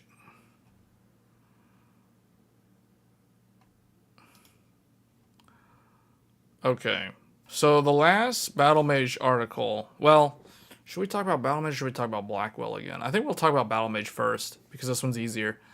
So, Battlemage, Intel's next generation graphics card series, is supposed to launch this year. Because in October, it will have been 2 years since the launch of the Intel Arc A770 and A750. So this GPU is coming up on 2 years old soon. And I really hope Intel does a reference design. I really like the reference design cooler. This is an A750, for those wondering. It's got the chrome bar on it, whereas the other one, the A770, had an RGB ring. This has a chrome ring. But yeah, I really like Intel's reference design GPUs for the limited edition. I really want them to make more limited edition GPUs for Battlemage. But yeah, like Battlemage is supposed to come out this year, hopefully. Last time I said that, and I still stand by this based off the latest leaks, I said that, to summarize, Battlemage will be a 4070 in terms of its performance, roughly speaking. And AMD's RDNA 4 will be a 4080 in terms of its relative performance. And I still stand by that assumption. Like, I still think that that's exactly where those CPUs will land in terms of their performance numbers. So, depending on the price points, I think AMD's will probably offer better value, but AMD almost always offers better value compared to the competition when it comes to their GPUs. It's just for some reason they're largely ignored for whatever reason, but I still think that that's basically what we're looking at. So for anybody waiting for Battlemage and for RDNA 4, you're basically waiting for a glorified RTX 4070 and a much cheaper RTX 4080. That's essentially what you're waiting for if you're waiting for AMD and Intel's new GPUs. So if that's what you're okay with, one of them is going to be like $400. The other one's going to be like somewhere between $500 $600. If you're okay waiting, then just continue to wait. That's pretty much it. I mean, we're looking for Intel's Battlemage. We're looking at a 256-bit bus, so that's the same as the A770. For those that don't know, it's probably still going to be 16 gigs of VRAM because they're going to stay in the same price point. In fact, it's going to become more expensive than the Alchemist GPU. But that's basically what I'm expecting you to see. RTX 4070 levels of performance for around $400. And then when it comes to RDNA 4, if we look up that one real quick, well, actually, let's leave that. Let's look at this here.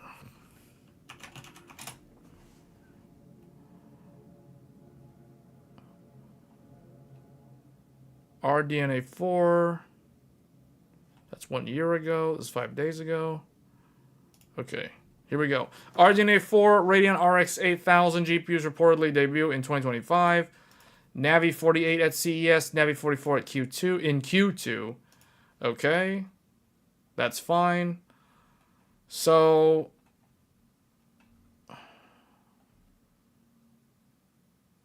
well, the roadmap kind of indicates that RDNA 4 should launch this year, at the end of the year. Based off AMD's history, though, I feel like RDNA 4 would launch in December, if it launches at all this year. Like, if it launches this year, it would be like one model, or maybe two, and it would be in December. Just like with RDNA 3. They tend to launch their GPUs at the very end of the year. Every 2 years. So it's very easy. It's very predictable if they stick to that model. But they don't always have to stick to that model. AMD is the one that has moved around with their launch windows more often than the others. AMD and Intel should seriously consider going back to slot loader CPUs. Really? Wouldn't that have more latency, though? Is Battlemage on 4 nanometer? I don't... That's a good question. I don't actually know. I don't think it says in this article either.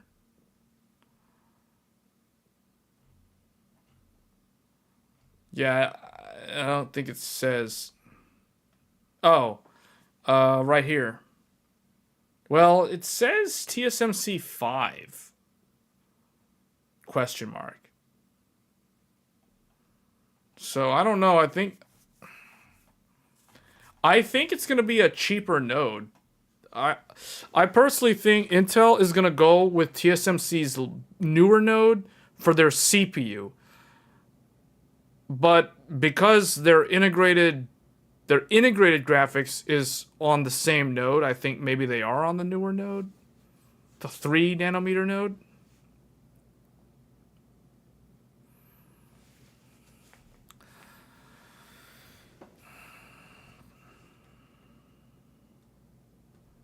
So do these shipping manifests say anything about the core count?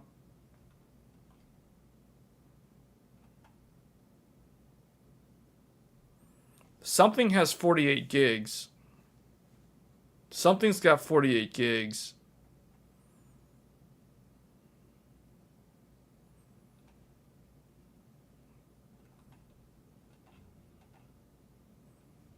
Yeah, they've got something with 48 gigs of memory. Assembly retention, GPU heatsink for R&D purpose, non-capital component parts, assembly retention, field replaceable device, heatsink with fan. So yeah, it's out there, guys. Like, the GPU is being assembled and going to be mass produced soon. These Battlemage parts are going to be... Every time we get the leaks about the shipping manifest, these always lead about 3 to 4 months ahead of the actual launch. So this is coming this year. If this is true, it's going to be Q4, though, based off of this. It's got to be Q4 at the earliest now, which is so dumb because you know what it means? It means that this thing is going to be announced, and then NVIDIA is going to launch Blackwell, and Blackwell is just going to eclipse Intel's entire GPU launch, just like it did 2 years ago. It's this exact same thing is going to happen again. But here's what I think is going to happen, though. This is interesting, because what Intel is going to do, they are probably going to launch Battlemage alongside Arrow Lake Desktop. So they're going to be like, hey, the gamers. I don't know where I put my Intel CPU. Here's my Ryzen CPU. They're like, why don't you get our new Arrow Lake, the new Arrow Lake, with the new limited edition Battlemage GPU. You can get both of them, plus a motherboard. You buy these 3 things. You use your same DDR5, assuming you had DDR5, and most people don't. If they're on Intel, they don't have DDR5, so they're going to have to buy memory. So, but anyway, they're going to be like, hey guys, are you crashing in games with our old CPU? Yeah, I know. It's trash. Get Arrow Lake. It's good. It doesn't have that problem. And while you're at it, throw away that stupid NVIDIA graphics card. That wastes the money. Get this thing. It's so much nicer. It's Battlemage. Go Intel and Intel. Intel plus Intel equals 1 plus 1 equals Core Battlemage Ultra? Something? Just do it. It's the right thing to do. NVIDIA's Ingredia. Don't buy Ingredia. That's basically their marketing. That's how they're going to market it. I can already tell. It's like, why do you need to spend $2,500 for an RTX 5090? Like, for less money than a 5090, we got you covered with a Intel Core Ultra, plus a Battlemage flagship, plus a LGA 1851 motherboard, Z890, whatever, Z890, yeah, and the DDR5 memory that you got to buy also, because if you're on Intel, you still have DDR4 memory. So you got to buy DDR5, you got to buy our CPU, our GPU, our motherboard, and then you're good to go. And all of that together costs less money than an RTX 5090. So why buy Ingredia when you can get a full Intel plus Intel 1 plus 1 equals Intel Ultra Core plus Battlemage equals 2. That's the good stuff right there. So that's basically how they're going to market it. Now, I don't know what AMD is going to do. AMD is going to be like, here's X3D 9000. Go pair this up with the 5090. We don't care. I don't know what they're going to do. Like, that's probably what they're going to do, though. Because the thing is, a lot of people... I have a feeling that most people that are on PC desktop are still on DDR4 memory. Whether they're on AMD or Intel, they're on DDR4. which means they're on like a 5800X 3D, or they're on like an older Zen CPU with AM4, or they're on an Intel 12th gen or older Comet Lake, Coffee Lake Plus, 14 nanometer plus, and they're on DDR4 RAM. So they're going to have to buy a DDR5 memory regardless of whether they want to go with Intel's 1+1 or AMD plus AMD or AMD plus Intel or AMD plus Nvidia.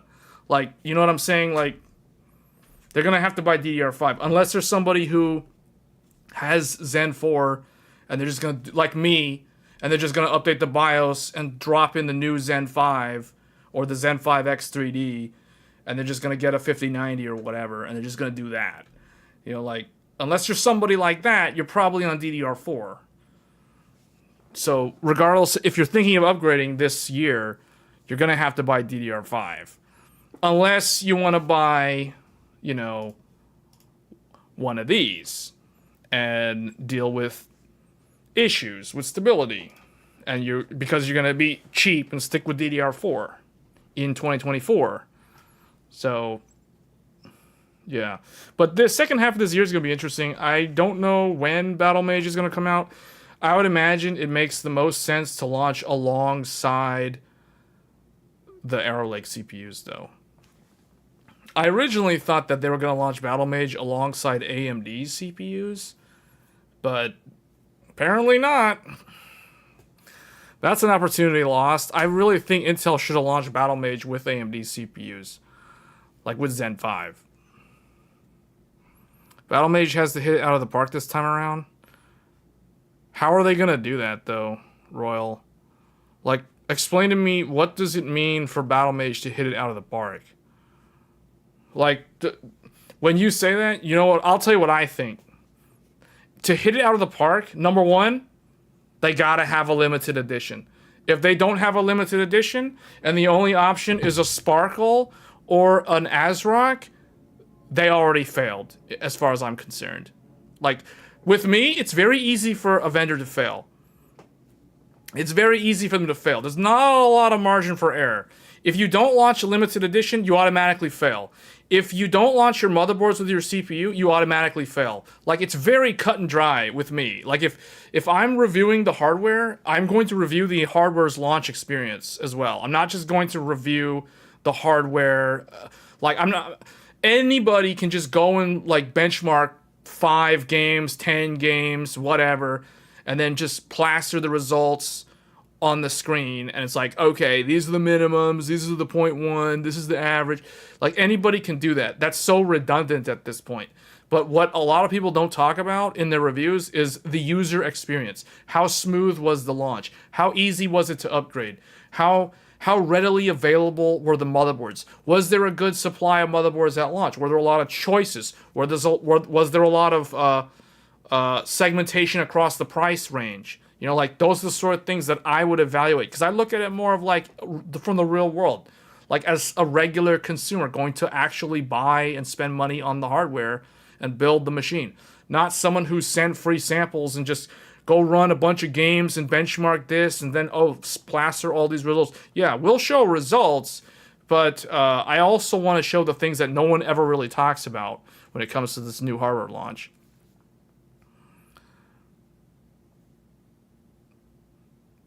You're going Zen 5 X3D and the 1580. Met 32XE course has no chance of being that level. The what? They would have to make Intel CPU GPU combo deals. That's what I'm saying. And they will do that. They will do that with the retailers. Yeah. That's exactly what they'll do. Remember how AMD did the whole free DDR5? Like, back when Zen 4 launched, AMD subsidized the cost of DDR5 bundling with their CPUs. Intel never did that. Now, Intel eventually got on board with that with Micro Center later on, after AMD had done that for like a year. But when Intel, like when Alder Lake launched, Intel never subsidized DDR5, so you basically had nobody buy DDR5 because it was stupid expensive when 12th gen launched. And that's the reason why I keep saying, like, most people that are on Intel are on DDR4. Like, there are only a handful of people on Intel that are also on DDR5. Most of the people that are on DDR5 are on Zen 4. I mean, or they're on 14th gen. I guess 14th gen, yeah. Like, if you're on Intel 14th gen, you're most likely on DDR5. Now, if you're on 13th gen, it's kind of split. It's like 50-50. Half of them are on DDR4, half of them are on DDR5. But for the people that are on 12th gen, almost all of them are on DDR4. There's very few people on like a 12900K with DDR5. Unless they bought the 12th gen like this year or last year. And if they did, my question is, why did you buy 12th gen now instead of like the latest and greatest? Like, to me, that just, that doesn't make any sense.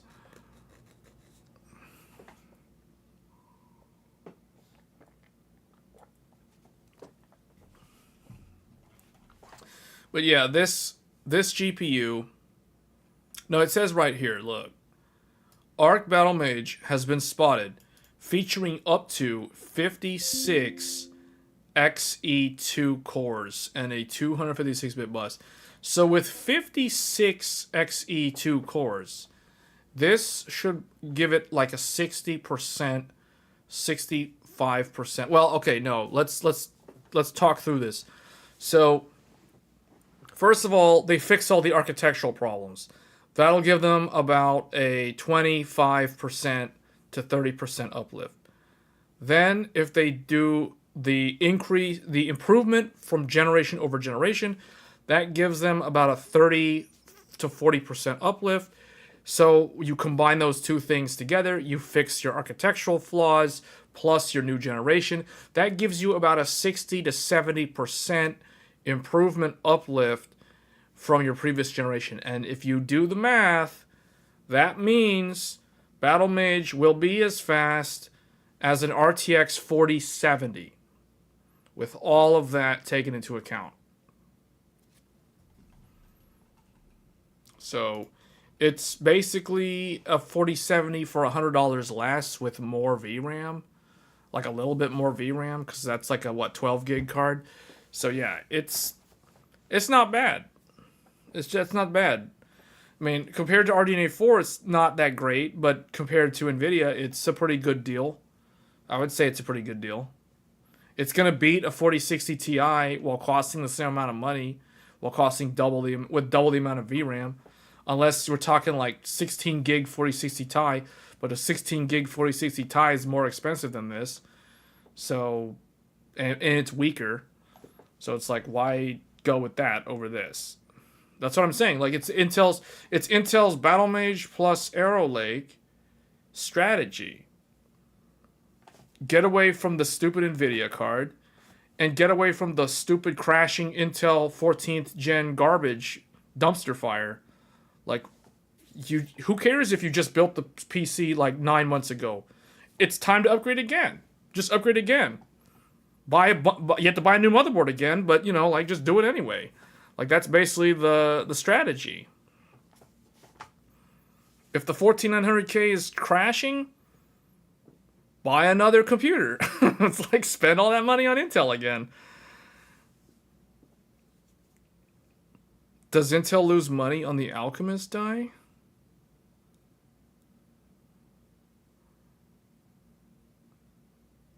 I don't know. I don't think they let's put it this way. I don't think they like having to buy TSMC wafers to make their products. That certainly hurts their profit margin. Keep that in mind. It makes them... See, it's like Intel has like a handicap advantage over AMD and NVIDIA because they're vertically integrated. Historically speaking, because Intel manufactures their own chips, they had a massive advantage over AMD and Intel. Well, okay, it's a double-edged sword. because the cost to maintain the fab and keep upgrading the fab is an enormous cost.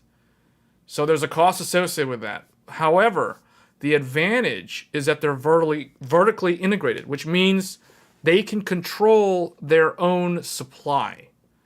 If they need to make X number of CPUs in Q1, they can do that. Oh, is the market slowing down? Okay, then we can slow the production in Q2 to adjust to the market demand. Now, AMD and NVIDIA don't have that kind of flexibility. Yes, they can reduce the number of wafers that they order or increase the number of wafers that they can order. However, that's not always an option because TSMC has a maximum capacity and they're sharing it with Apple and others. So they're at the mercy of TSMC's capacity. So the upper bound for AMD and NVIDIA is much more limiting compared to Intel. Now, the lower bound is easy. So if the market's going down, like in the case of AMD, right? AMD did not do well with Radeon. Like, not a lot of people bought Radeon in the last 2 quarters. So what can they do? Reduce the number of wafers that they purchase for Radeon so that they can offset some of that loss. So, you know, that's how they could adjust. That's called a market adjustment. However, the thing is, with Intel, now that Intel is using TSMC, that levels the playing field, which means Intel no longer has the advantage of being able to directly control their own supply because now they're at the mercy of somebody else. And they don't like that. That's generally not a good thing. If you go from being vertically integrated to no longer being able to do that for your consumer products. So, yes, it does hurt their profitability. It definitely has an impact on their profitability. Now, the trade-off is their ability to compete because they're having to leverage TSMC to stay competitive in the GPU market and now also the CPU market. They're willing to give up the advantage of manufacturing their own so that they can stay competitive. That's the answer.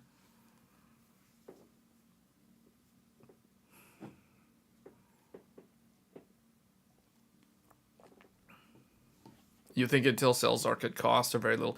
Yeah, I would imagine, especially the 16 gigabyte model. I'm pretty sure they're not making much money on the 16 gigabyte model. The 8 gigabyte, they're probably doing better. New GPU generations always get new problems. Yeah, none of them are perfect. None of them are perfect. But I don't know, guys. Like, I haven't really had any driver problems from anybody in a long time. Like, my thing is I use AMD GPUs and NVIDIA GPUs on a regular basis. I couldn't tell you the last time I had a problem with either one of them. And when it comes to Intel's GPU, I haven't had... So my thing with Intel's GPUs isn't so much driver problems. I haven't had driver problems from Intel GPUs in a while either, to be honest. Like, the one thing that keeps me from using Intel GPUs is the fact that I use a 4K monitor. And if I'm playing games, I'm playing the game at 4K resolution. And obviously, the Intel Arc is not strong enough to handle 4K. And that's what prevents me from using it. The other reason why I don't use the Intel GPU as a regular daily driver is because it lacks things that AMD and NVIDIA have had for years. I can give you one example of that. Virtual super resolution. Intel, as far as I know, Intel does not have super resolution for the monitor. So what that means is, like, for example, if I want to benchmark a game at 5K or 6K or 8K resolution, I can go into AMD's Radeon settings and turn on virtual super resolution, which will allow me to increase the monitor resolution beyond the maximum native resolution of the monitor based off of a multiplier factor. So it's basically using a scalar to create a virtual resolution, hence the name virtual super resolution, so I can basically play a game at whatever resolution I select, which is basically, I typically go 8K or 5K or whatever, just to see the upper limits of the graphics card. So that is something that I cannot do with Intel's driver, and that's the reason why I'll tell you guys, anytime I'm benchmarking the Intel GPU, it's a real pain to benchmark the Intel GPU, because with AMD, I can literally be on any monitor. It doesn't matter what resolution my monitor is. I can turn on VSR and I can benchmark at whatever resolution I want. Whereas with Intel, if I'm going to benchmark and I want to benchmark 4K, I have to pair my Intel GPU with a 4K monitor. Or if I want 1440, I have to pair it with a 1440p monitor. So I can't, there's things that Intel is lacking, fundamental things that I cannot do with its driver set that I can do with AMD and NVIDIA, no problem. So until it gets to that level of maturity, in terms of feature set, I won't be using Intel's GPU as a daily driver. So, but it has nothing to do with game stability and that sort of thing.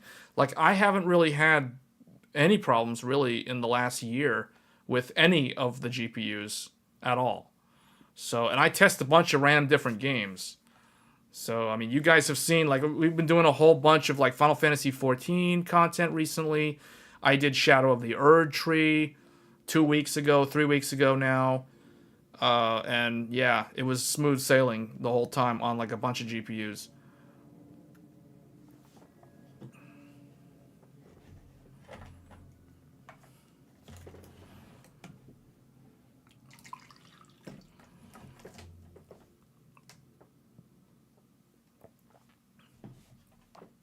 But I would imagine this is going to be in Q4.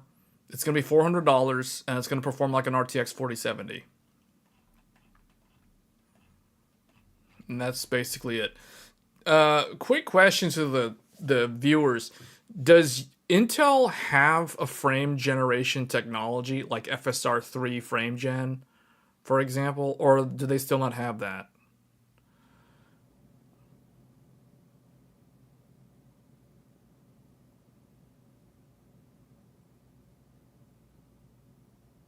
No, it doesn't have that? They do not have frame gen? Yeah, see, so they're still behind in a lot of ways, but they're behind in things that I consider are like basic things that I can do with the other two that I can't do. And the best example I can give you is what I just said. Virtual super resolution. I can't do virtual. For example, I cannot benchmark the Intel GPU at 8K or 6K or 5K. I can't do it. Because I don't have a monitor that supports that resolution natively, so I can't do it. But I can do that with AMD and NVIDIA using virtual super resolution. Or in the case of NVIDIA calls it DSR, dynamic super resolution. AMD's is VSR, virtual super resolution. Yes, Royal, it is. So, but that's just another example. That's another example of something that Intel doesn't have. Now, that's something that I care less about. I care more about basic things like virtual super resolution than frame generation. But yeah, that is another thing that Intel it doesn't have that the others do have. So that and those are the sort of things why, like, Intel can be like, hey guys, Intel Arrow Lake plus Battlemage, 1 + 1 equals like me and you. Like, this is it, guys. This is the best computer ever. Like, they can market that all they want, but at the end of the day, you know, as a power user, as someone who's benchmarking stuff for a YouTube channel, it's like they don't have basic things that I need, like virtual super resolution. It's like I can't really realistically use their GPU as a primary daily driver for that reason. And that's the reason why I'm still using AMD or NVIDIA. Because I don't have any problem like using Intel as a daily driver GPU. It's just like they need to add those things, man. They just need to add those basic things that they don't have. They put a lot of effort into their little like UI for recording gameplay and their overclocking stuff. They should not have done, like, that's the sort of stuff that they should have added later. They should not have prioritized that. They should have prioritized the other things that are actually what you expect to see in a driver control panel.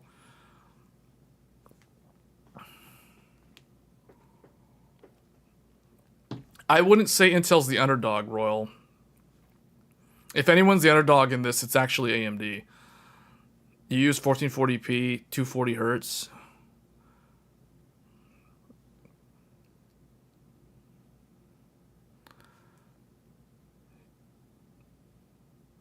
Wait, 1440p, 240 hertz? Since the 240?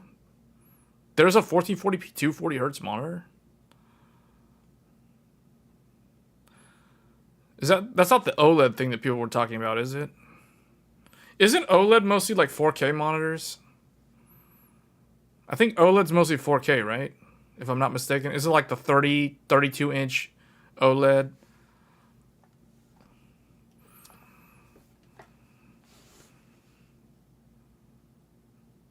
I didn't even know there was 1440p OLED. That's interesting. OLED is mostly for... Are you sure? I thought OLED was mostly like TVs. I thought it was mostly like 4K TVs.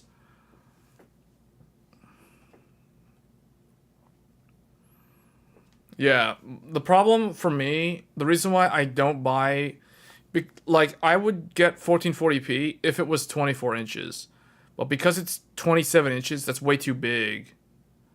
For me, that's too big for 1440p. So that's the reason why I'm never going to buy 1440p anymore.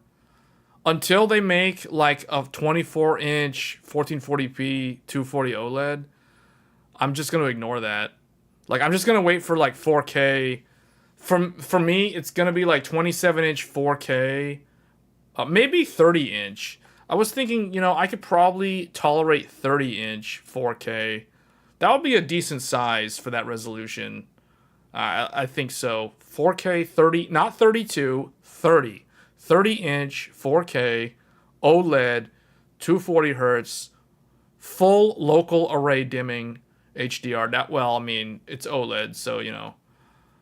I think that would be probably my next monitor. 27-inch or 30-inch 4K OLED, 240 hertz. Or something like that. Maybe 120 or higher, whatever it is. Like, that's probably what my next monitor would be. Probably be a 4K. Just because they don't make 1440 in the correct size. To me, 1440 at that size is too big. It looks like the pixels are way too big. You notice, like, the screen door effect. It's weird. They would usually have enough glass on the panel to cut on ultrawide. Yeah, see, I'm not a fan of ultrawide. You think 4K only comes in 32? I'm using a 27-inch 4K right now. But if you mean OLED, maybe OLED only comes in like 32. You play on your OLED 4K TV at 120. What size is that though? Yeah, usually if it's OLED and it's 4K TV, it's usually large, right? Isn't it like 40-something inches?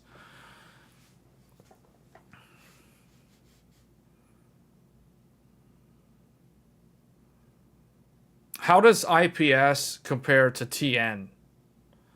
Like, how does it compare to TN?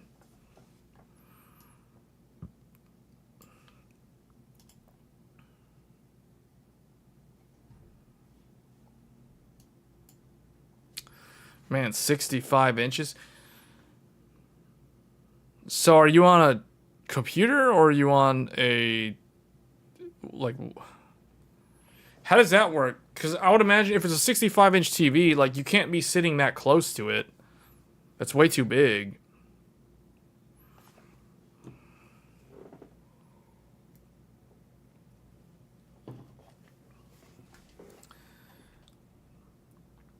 $65-inch.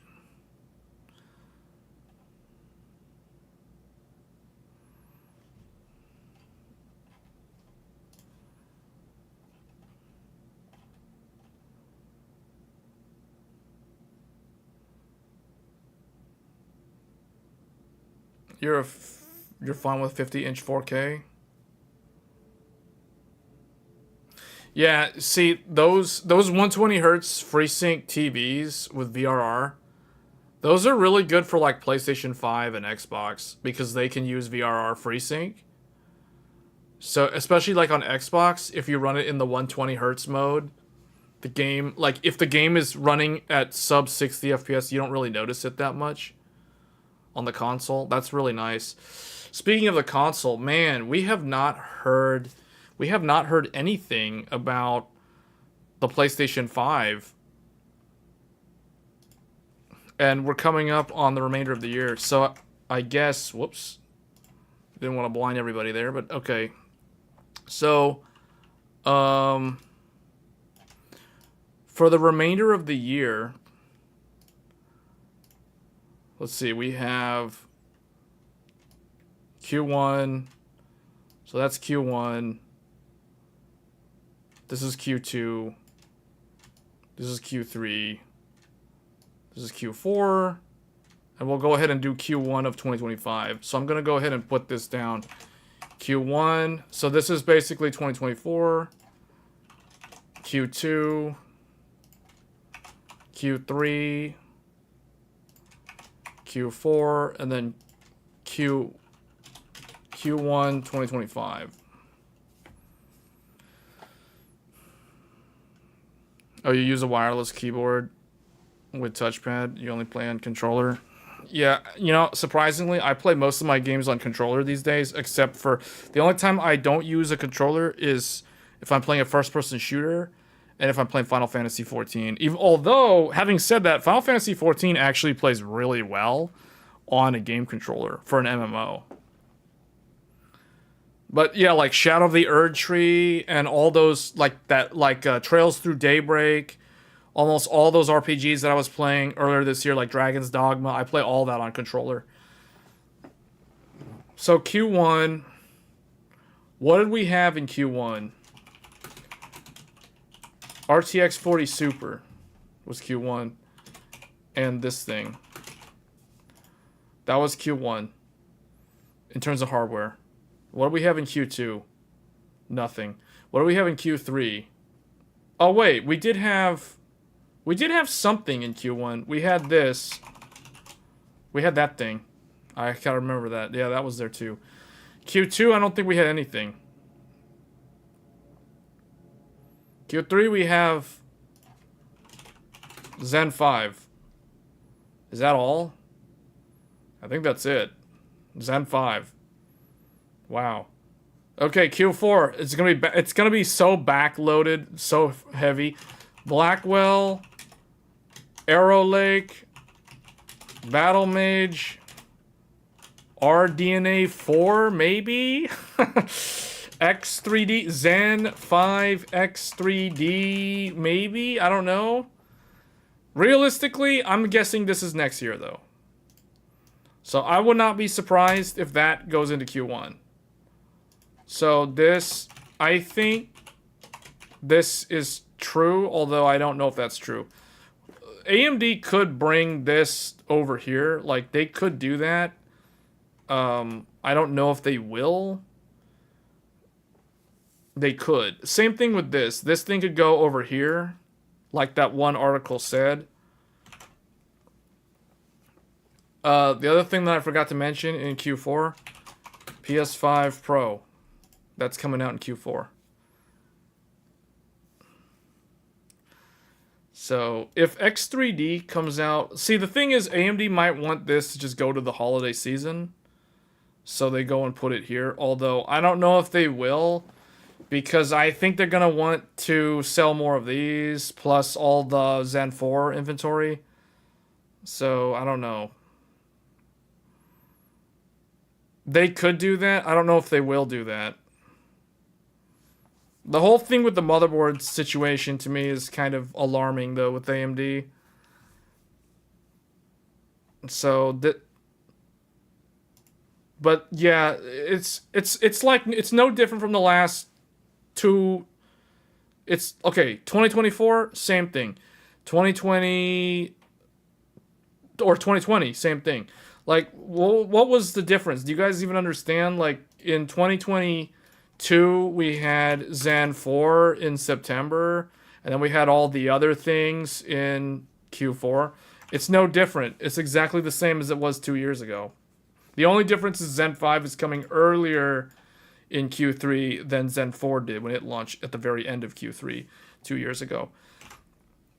But yeah, this is the schedule in terms of hardware. And then I like to overlap the gaming because the gaming was kind of a heavy focus for me in the first part of the year. Because we had, I have to go actually look at my calendar to go back and see. I know January had the most games, which is really weird because usually developers will put their worst games that they just kind of want to toss out there, out on the market. So we had The Last of Us Part 2. Although that was PS5 only, I believe.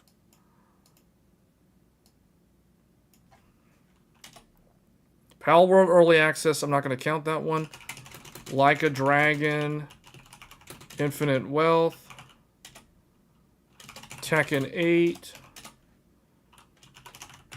Grand Blue, Fantasy Relink, Persona 3 Reload. So, like, the first part of the year was actually very, very heavy on gaming. Helldivers 2,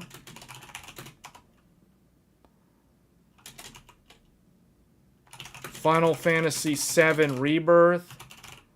A lot of people are saying that's probably going to be Game of the Year. I mean, I could see that happening. I'm not going to debate that. I won't say that it should be. Dragon's Dogma 2. This is another Game of the Year contender. As far as I'm concerned, I don't know if it'll win, but I think it's definitely one on the list. Rise of the Ronin. Stellar Blade. Okay, no, this was Q1. So that was like Q1's game list. Then Q2. Q2 had Stellar Blade, which we covered on this channel. Oh, that was a PS5 exclusive. So this is PS5. Although Rise of the Ronin was also PS5 exclusive. So was Final Fantasy VII Rebirth. Wuthering Waves.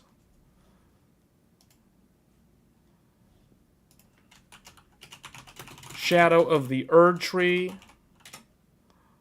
Even though that's a DLC, people are treating it as Game of the Year.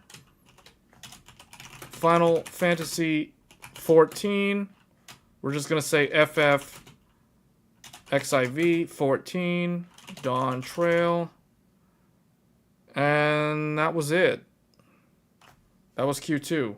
Technically, this should be Q3, but Early Access was in Q2, and most people played it in Early Access. So that was Q2. Q3, the games are Trails Through Daybreak, Black Myth Wukong. What else? Isn't Black Myth Wukong? Oh yeah, that is August. Yeah. Astrobot. Astrobot, this is PS5. What else, guys? That's it? Is that really it for Q3? That's all the games for Q3. For real. Okay, Q4. Q4, Silent Hill 2. Done. So this is why when I was telling you guys, the first part of the year is where all the games are. I wasn't kidding.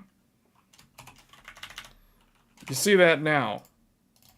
One thing I want to point out though, PS5 has exclusives. PS5's got the exclusives.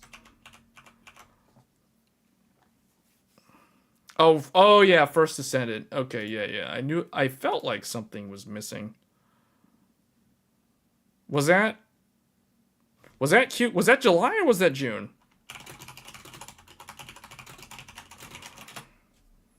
That was July.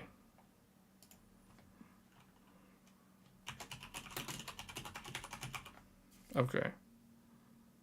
Oh, speaking of these type of live service games, Zenless Zone Zero also launched recently.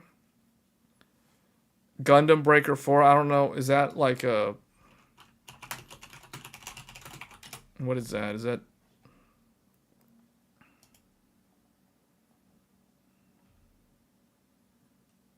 Oh, wait, what is that? I've never heard of this. Create your own... Huh?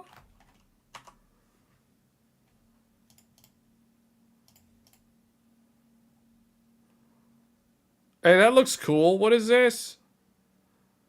Oh, is this like a... This is not a Dynasty Warriors game, right? This is like an actual Gundam game. Nobody Wants to Die? I've never heard of that.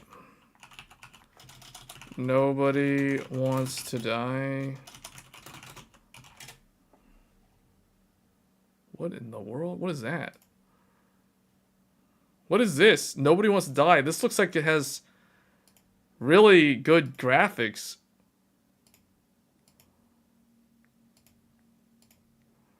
This looks like that one game that came out last year that was UE5, and it was EA, and it was terrible though. Immortals of Avium. This looks like Immortals of Avium, sort of like the similar style.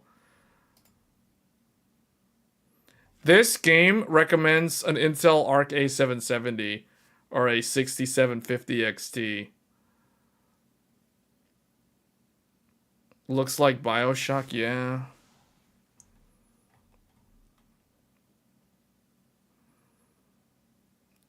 Yeah, but in terms of all the the popular games, I feel like Q1 got everything really. Like, do you think Nobody Wants to Die is Game of the Year? I don't think so, just by looking at it. I mean, it looks interesting. So, do we already know what Game of the Year is? Regardless of who actually wins, like, do we know who the candidates are at this point? That's what I was telling you guys. Remember I said earlier this year, I said back in Q1 at the start of the year, that I said back in March that we already kind of have a general idea of the candidates for Game of the Year.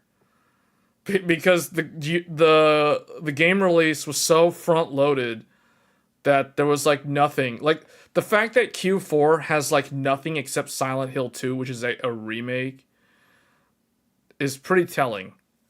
It's kind of weird because usually it's always the opposite. Usually the second half has a lot of interesting games, especially around the holiday season, but that's not the case here. It seems like all the really interesting games came out in the first half of the year. You don't think Helldivers 2 is getting Game of the Year with the garbage Sony pulled? You really think that's going to make a difference, though? At the end of the day? That's like saying Dragon's Dogma 2 can't win Game of the Year because of all the performance issues that people had.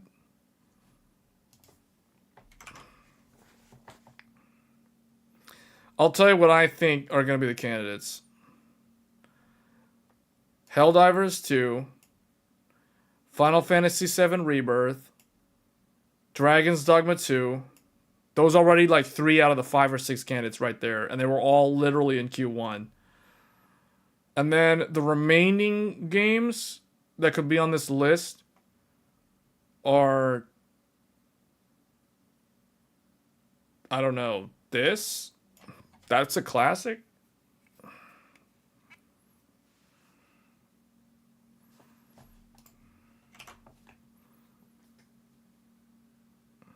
Helldivers is banned for you? Wow. Yeah, okay. So, but see, I think like they're gonna put this on the list. I don't think it's gonna win though. I don't think Helldivers 2 is going to win. I think they're going to put it on the list, but it won't win. Because it was a very popular game, but it's already lost like 90% of its player base. And even though it's a live service game, if a live service game loses 90% of its player base, that's not good.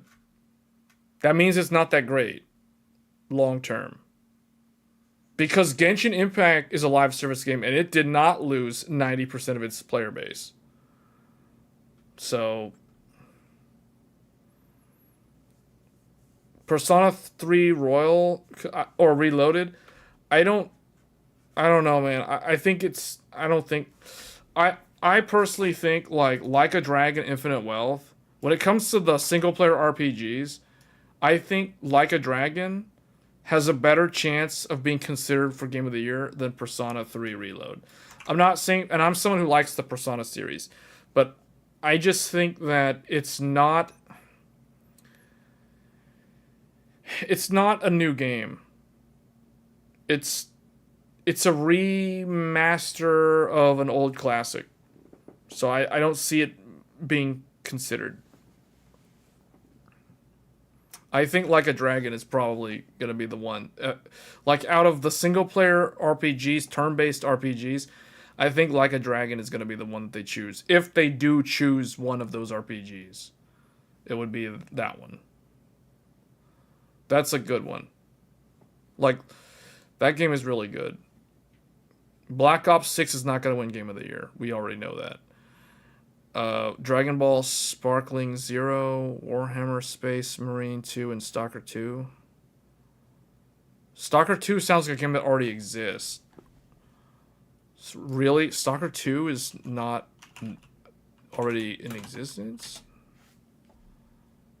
Really? Stalker 2 is Q3, not Q4. Stalker 2 Heart of Chernobyl is September 5th. According to this. Oh, yeah, Indiana Jones.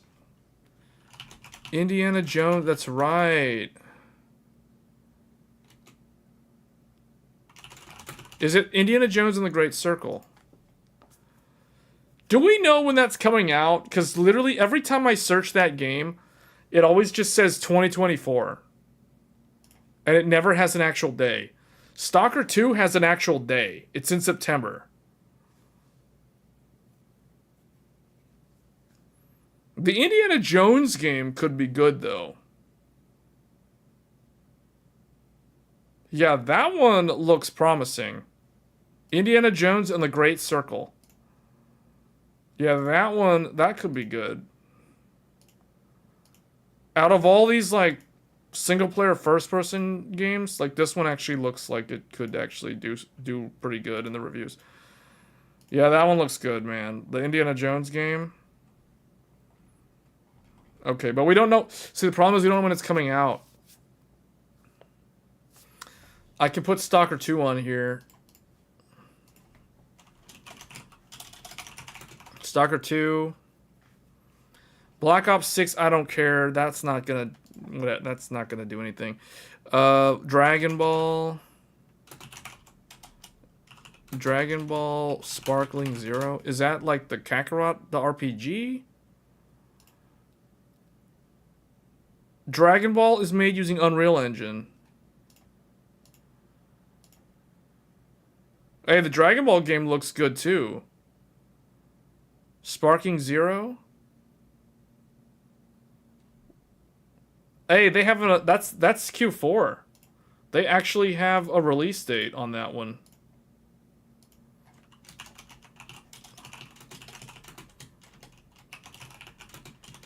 That one actually has a release date. That's Q4. That's one of the few games coming out in Q4 that actually has a known thing. Oh, is it Budokai? It's not Tenkaichi, is it? I hated Tenkaichi's fighting style. Is it like Budokai 3? Because I have been waiting for a fighting game like Budokai 3 in forever. Since forever. Like the Nick Tech video. Gamers waiting through the pandemic since forever. Like that meme video that he made a few years ago that had like he like photoshopped Jay's. Remember, Nick Tech did that video where like those kids are like breakdancing, and then he shows like Linus doing some. He has like Linus's face like photoshopped on top of some other like breakdancer. Then he has like Jay in there doing. Oh man. Yeah, like the Budokai game, I've been waiting for like a Budokai 3 successor forever, man. More than like a decade at this point. Budokai 3 was a PS2 game.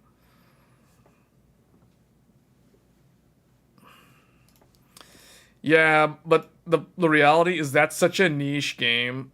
Just looking at it, that's not gonna do it. That's not gonna be Game of the Year. I can tell you right now. As much as I like Dragon Ball, and as much as I make Dragon Ball Z references and comparisons and analogies all the time on this channel, that's not good. That's not Game of the Year. That's not Game of the Year. So yeah, I think it's Helldivers 2, Final Fantasy 7, and Dragon's Dogma 2. These other ones, I don't know. It remains to be seen. Maybe No, I don't think Astrobot's gonna be that great. These gacha games, no. Like, I'm just gonna start crossing them out. Last of Us Part 2, that already exists. No. Tekken, too niche. Granblue, no. Persona 3, that's not a new game. It's just a remaster. Rise of the Ronin, no. It wasn't even as good as Neo. Stellar Blade, it's kind of the same as like Dragon Ball. It's not gonna do anything. Wuthering Waves, no. Shadow of the Erd Tree, I'm gonna reserve judgment on that. Final Fantasy Dawn Trail is an MMO expansion, so no. Although this will probably win Best Soundtrack of the Year, but I don't think it's Game of the Year. First Descendant. Does this even... How does this game compare to, like, Helldivers 2? You guys think First Descendant's better than Helldivers? Or is Helldivers better? I think Helldivers is better. Based off of what I've seen. Trails Through Daybreak? No. Too niche. Black Myth Wukong? I don't think this is going to do anything. So, no. Astrobot? I don't know. Zenless Zone? No. Stalker 2? Probably not. Dragon Ball, no, unfortunately. So that literally leaves only, like, First Descendant is not in contention. Okay, so I'm crossing it out. Sonic X Shadow is coming out in October. Okay, so that's another Q4. But do you guys see how the list is really not... There's really not that much. This is the reason why I was telling you guys early in the year that we already kind of know how this is going to go down. Like, the only other games, and this is the stupid thing, is there's a bunch of people clamoring that Shadow of the Erd Tree, a DLC expansion to Elden Ring, is Game of the Year. A lot of people are saying there's this growing minority in the internet clamoring how Shadow of the Erd Tree is the best game of the year. And some of the voices that are voicing this opinion are very large YouTubers with very large audiences. They're not necessarily game reviewers, like they're not like IGN and GameSpot and those what I call legacy game media outlets, but they're voicing their opinion that Shadow of the Erd Tree is game of the year. Yeah, Monster Hunter Wilds is definitely next year. So, this is the reason why, like, it's slim pickings. It's funny, because it's like, I can't see them including Like a Dragon, and choosing 4 games from Q1 for the list. So, there's gotta be something else out there. Like, Silent Hill 2, but isn't that just a remake of an old game? Just like Persona 3 Reload. The difference, though, is... See, some people will be like, okay, well, why is Final Fantasy VII considered for Game of the Year versus Persona 3 Reload? Well, because Final Fantasy VII Rebirth is a completely from the ground up retelling of the original story. And it is completely different from the 1997 classic. Like, different battle system. It has voice acting, redone OST, like completely different graphics. Like, it is not even comparable to the original Final Fantasy VII. So that's the reason why Final Fantasy VII can be considered, and as far as I'm concerned, Persona 3 Reload cannot be considered. Because Persona 3 Reload is basically copy pasta of the original PS2 game, just, you know, changed with newer graphics. So that's like, yeah, no. Silent Hill 2, I would say, is in the same boat as Final Fantasy VII Rebirth. So even though it is a remake of a cult classic, Silent Hill 2 could be considered just like how Resident Evil 4 was considered last year. So, the only ones that I reserve judgment on is like Astro Bot, because that's a pretty hyped game for a platformer. But I honestly don't think Astro Bot's going to be that good. It's going to be nothing like a Zelda game in terms of story, but the gameplay is going to be very, very good. So, who knows? But I don't think it's going to be Game of the Year. I really think we already know the candidates. Black Myth Wukong could also be a good... I don't think so, HTZ. Not from what I've seen. I'm not impressed with Black Myth Wukong. And I think a lot of people that think that Black Myth Wukong is like Elden Ring, they are setting themselves up for disappointment. Black Myth Wukong, if anything, it's kind of like Nioh more than any of the From Software games. It does not have an open world. There's no open world. It's not even like Dark Souls. The world, it's not even an interconnected world. It's level based like an arcade. It's level mission based like Nioh 1 and Nioh 2. So it's not an interconnected world. From what I've heard and what I've seen is Black Myth Wukong's levels are very short. They're very linear. There's not a lot of exploration. And it's basically just one boss fight after another. So, and the game is extremely hard to run based off of what other people have been telling me recently. So that being said, I don't really think Black Myth Wukong is going to do anything, to be honest. I would love to be proven wrong, but I'm not going to get my hopes up for that game and then be terribly disappointed. Because if anybody's thinking that Black Myth Wukong is going to be like Elden Ring or Dark Souls or even Sekiro, they have the wrong expectation of what that game is. It is no Sekiro. Let's put it that way. It is not even close to Sekiro. It is more like Nioh, more than anything else. And I personally speaking, I think Stellar Blade, which already came out back in April, is probably going to be a better game than Black Myth Wukong. So we'll see. We'll see how it does. I'd love to be proven wrong. The game looks like a very, very good tech demo, but I don't think it's going to be much more. Part of me wonders why Atlas did a ground-up remaster, or...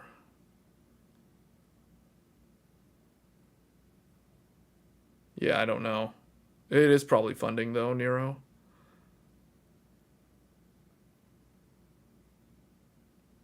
I don't think it's an interconnected world, though, from what I've heard. No, I don't think it's like Stellar Blade and DMC.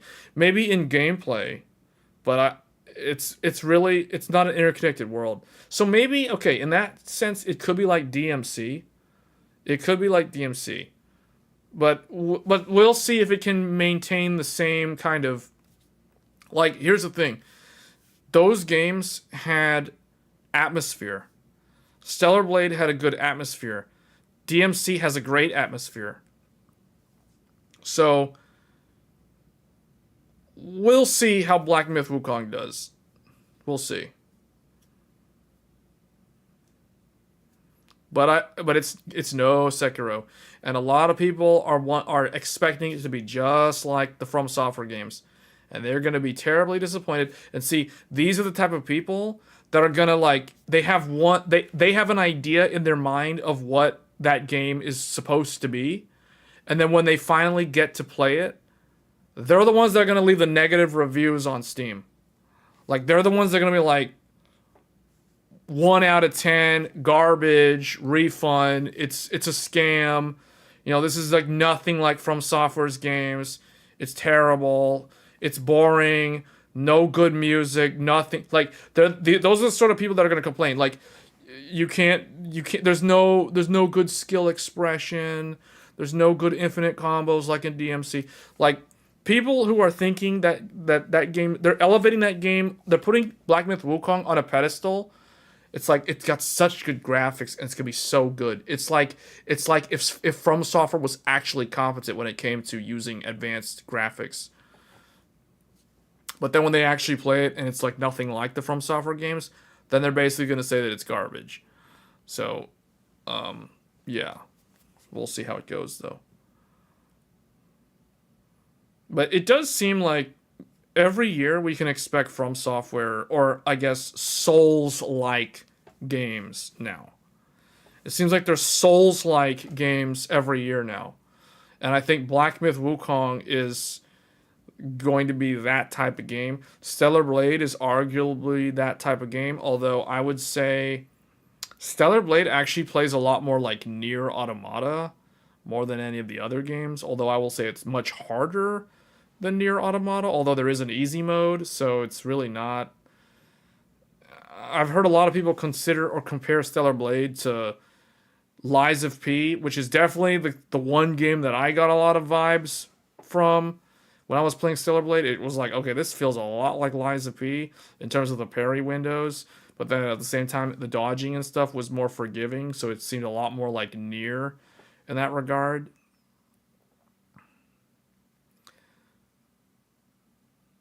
Black Myth does look to have very good art.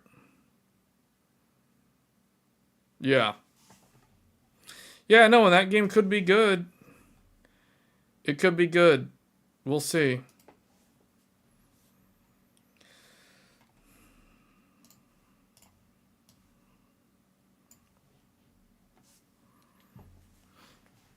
But this year is kind of light in terms of overall, like in terms of like the heavy hitter games, like games that have a lot of impact and very memorable. There's really only a handful of games that I can think of, like Dragon's Dogma, Final Fantasy VII, Shadow of the Erdtree.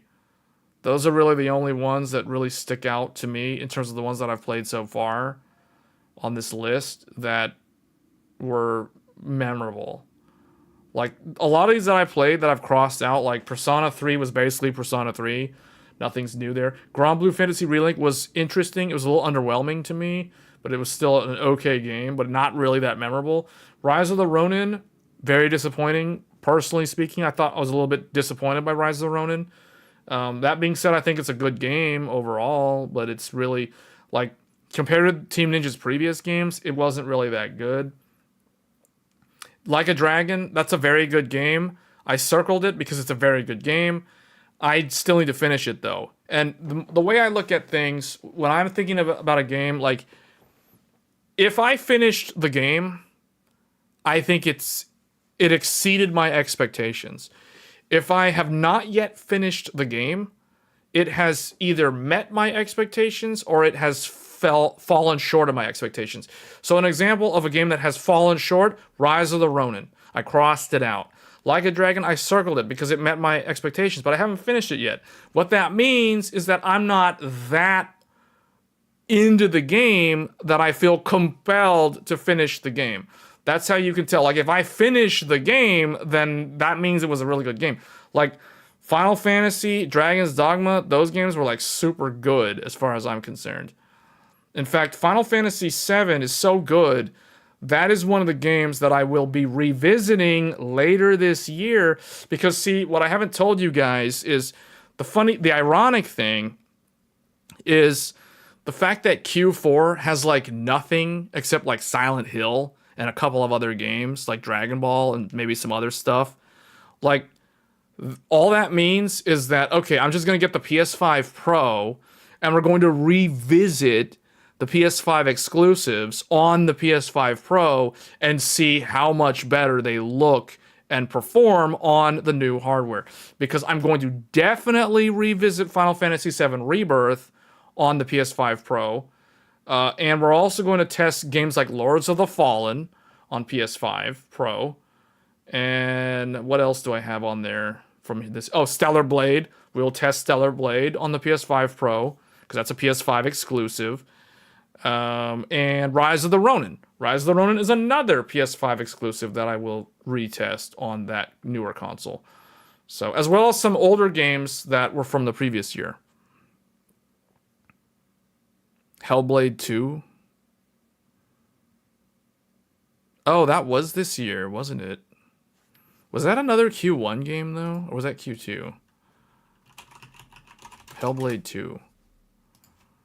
That was May. Wow. Oh, that was a Q2.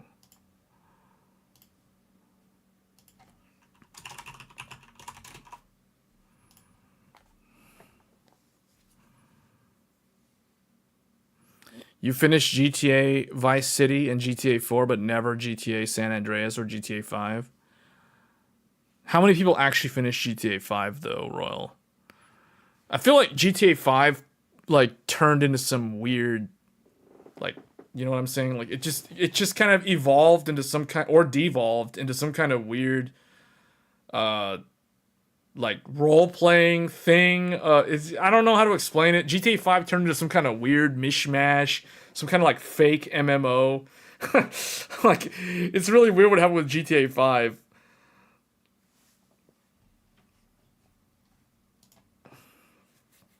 But yeah,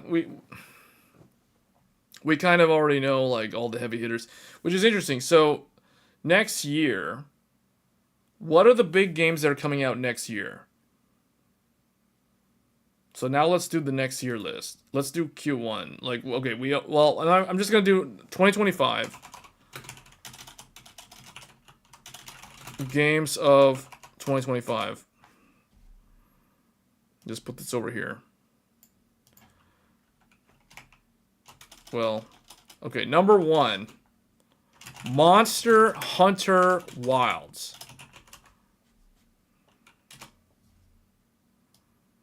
That's my most anticipated game of next year. Monster Hunter Wilds. I've said that before. I'll say it again. Is GTA 6 consoles? Consoles only. Consoles only. This is why I'm getting a PS5 Pro. What else?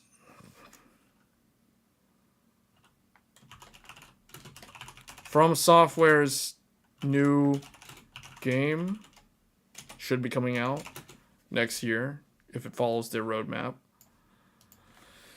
Number 4.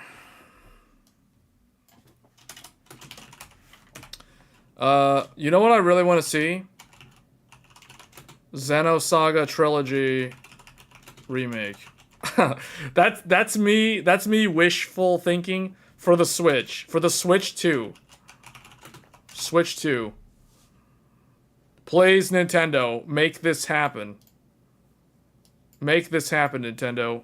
You can do it. You're the only ones that can do it at this point. Everyone, like, Harada has tried multiple times with Namco, and they did multiple marketing analysis and found that the profitability wouldn't be good.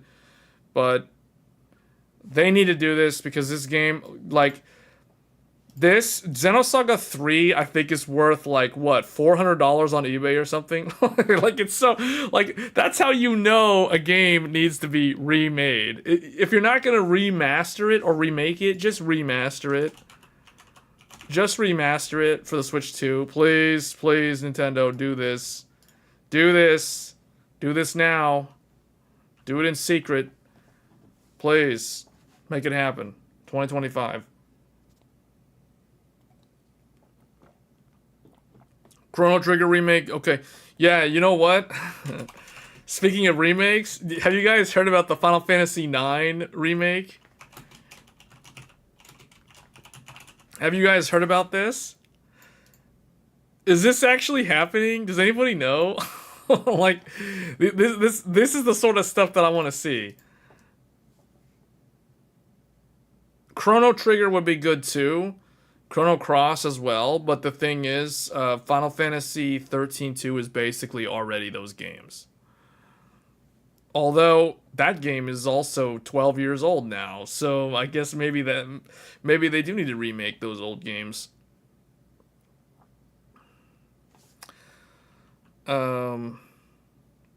Yeah, that's basically it though. You know what's funny though, or what's really interesting is GTA 6 comes out next year. So everybody's already assuming like that's the best game of the decade. But it's gonna have to contend with Monster Hunter Wilds and whatever From Software's next game is gonna be. Have you guys noticed that every time From Software, except for last year, except for last year, um, every time From Software launches a game, their game always wins Game of the Year. I've noticed that. I don't think Dark Souls 3 won Game of the Year though. But every single time they have, like, their last two games, not counting Armored Core, because Armored Core is very, it's like a niche within a niche. But like Elden Ring is already kind of a niche, but it won Game of the Year. And then before that, 2 years or 3 years prior to that, Sekiro won Game of the Year. And that was a single player action game. Like that wasn't even a multiplayer game. Elden Ring is a single player and or multiplayer game. So, and it won Game of the Year.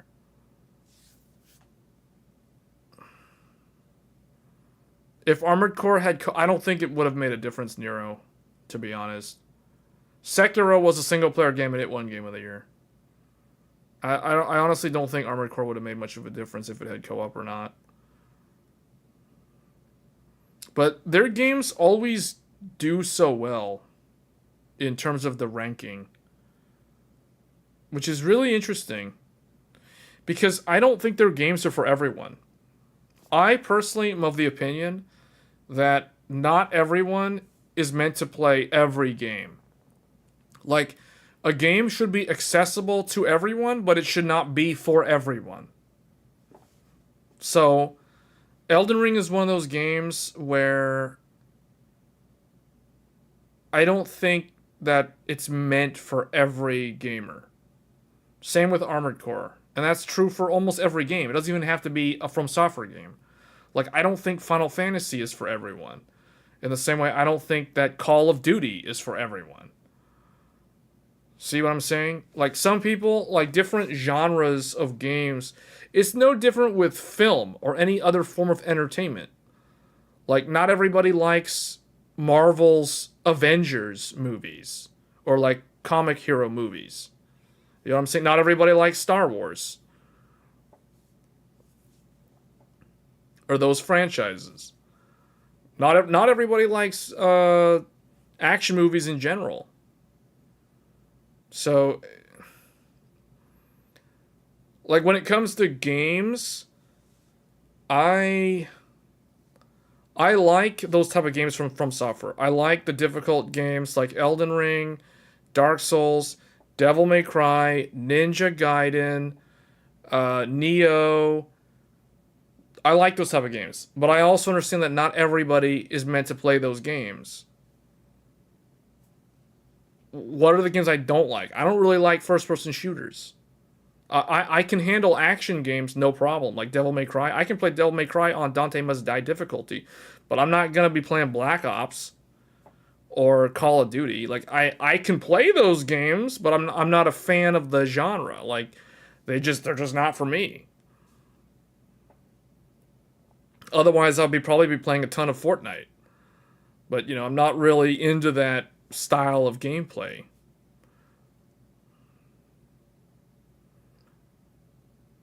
Judas from the devs of what? Of BioShock? Oh, wait, what? That's another game? Should remake Shogo Mobile Armor Division? Yeah, there's something about the From Software games, though, because, like, Armored Core, I liked Armored Core, and I don't normally like first-person shooters, or third-person shooters, for that matter, but Armored Core technically is kind of like a shooter game. But I enjoyed it, even though it wasn't, like, you would think at first glance that's not my style of game, but I actually liked playing Armored Core. So there's just something about the way that the game is structured. It appeals to me, even if it's a shooter. Even though I don't like shooters. Dragon Quest 1 and 2 HD 2D remake also next year. Okay. I still want to see that Xenosaga trilogy.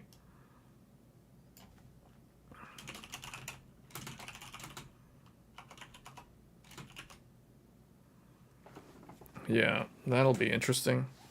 But From Software should have a new game out next year. So here's what I think is going to happen. For Q3,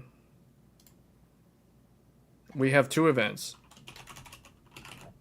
Gamescom and TGS. Gamescom and TGS. I expect the PlayStation 5 Pro will be revealed at one of these two or both of these shows.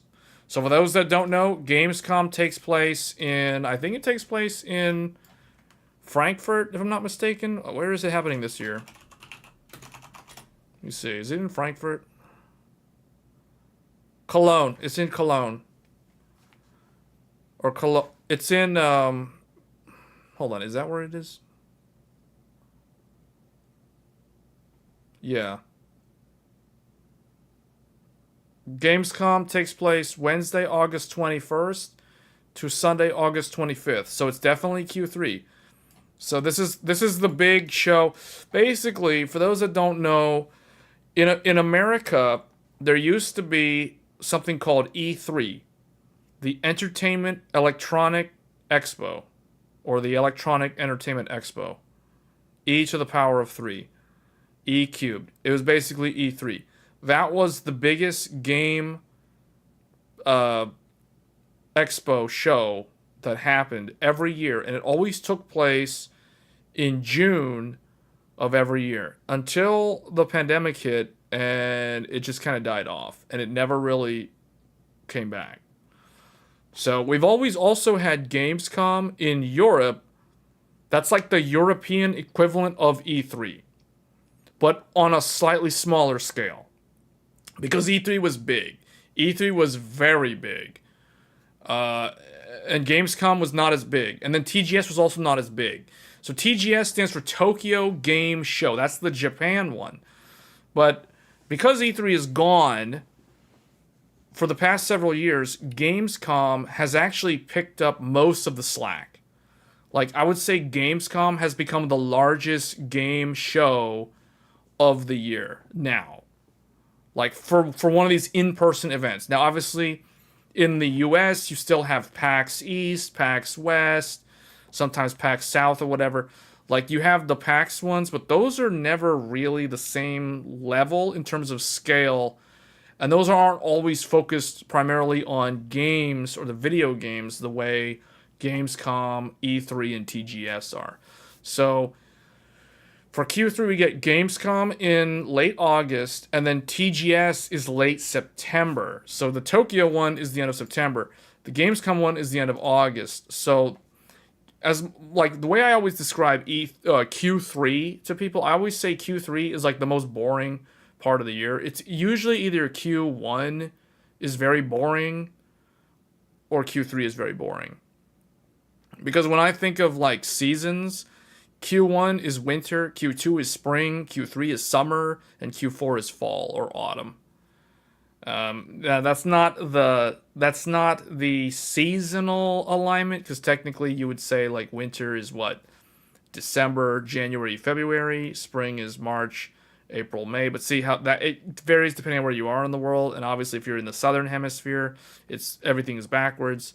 But you guys get what I'm saying. Like the way I classify events and the way I organize things is based off of the 4 quarters of the year. Very much the way a corporation does it. But they operate on a fiscal calendar versus a global calendar.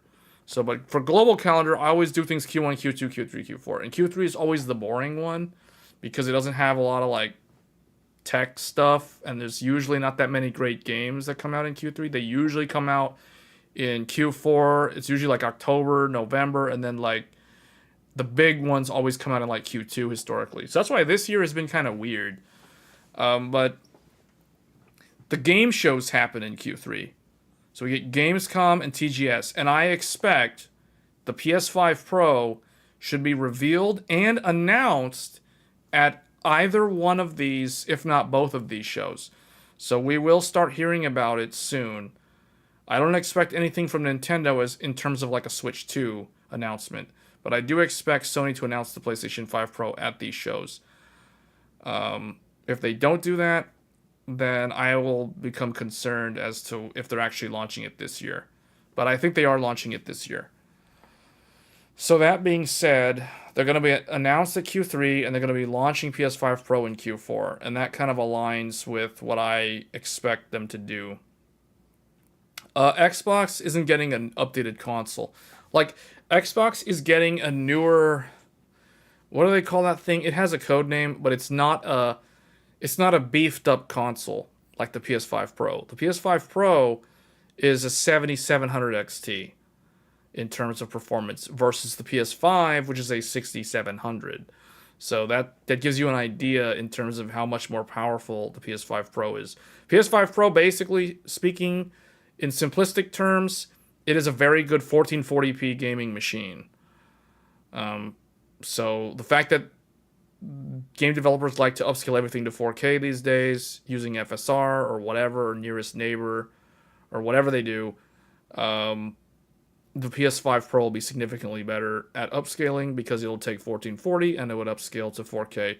So that's basically FSR quality preset, which means the PS5 Pro is going to make games look significantly better and run significantly better than the PS5. So, perfect for those that want to play GTA 6 next year on consoles.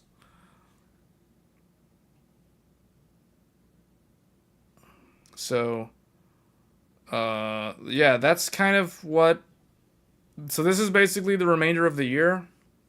Zen 5 X3D might be Q4, who knows? They could do it. I don't see why they couldn't do it. RDNA 4 could be pushed out to Q1, who knows? But this is what I think is going to happen. And with that, I think we've concluded the weekly show.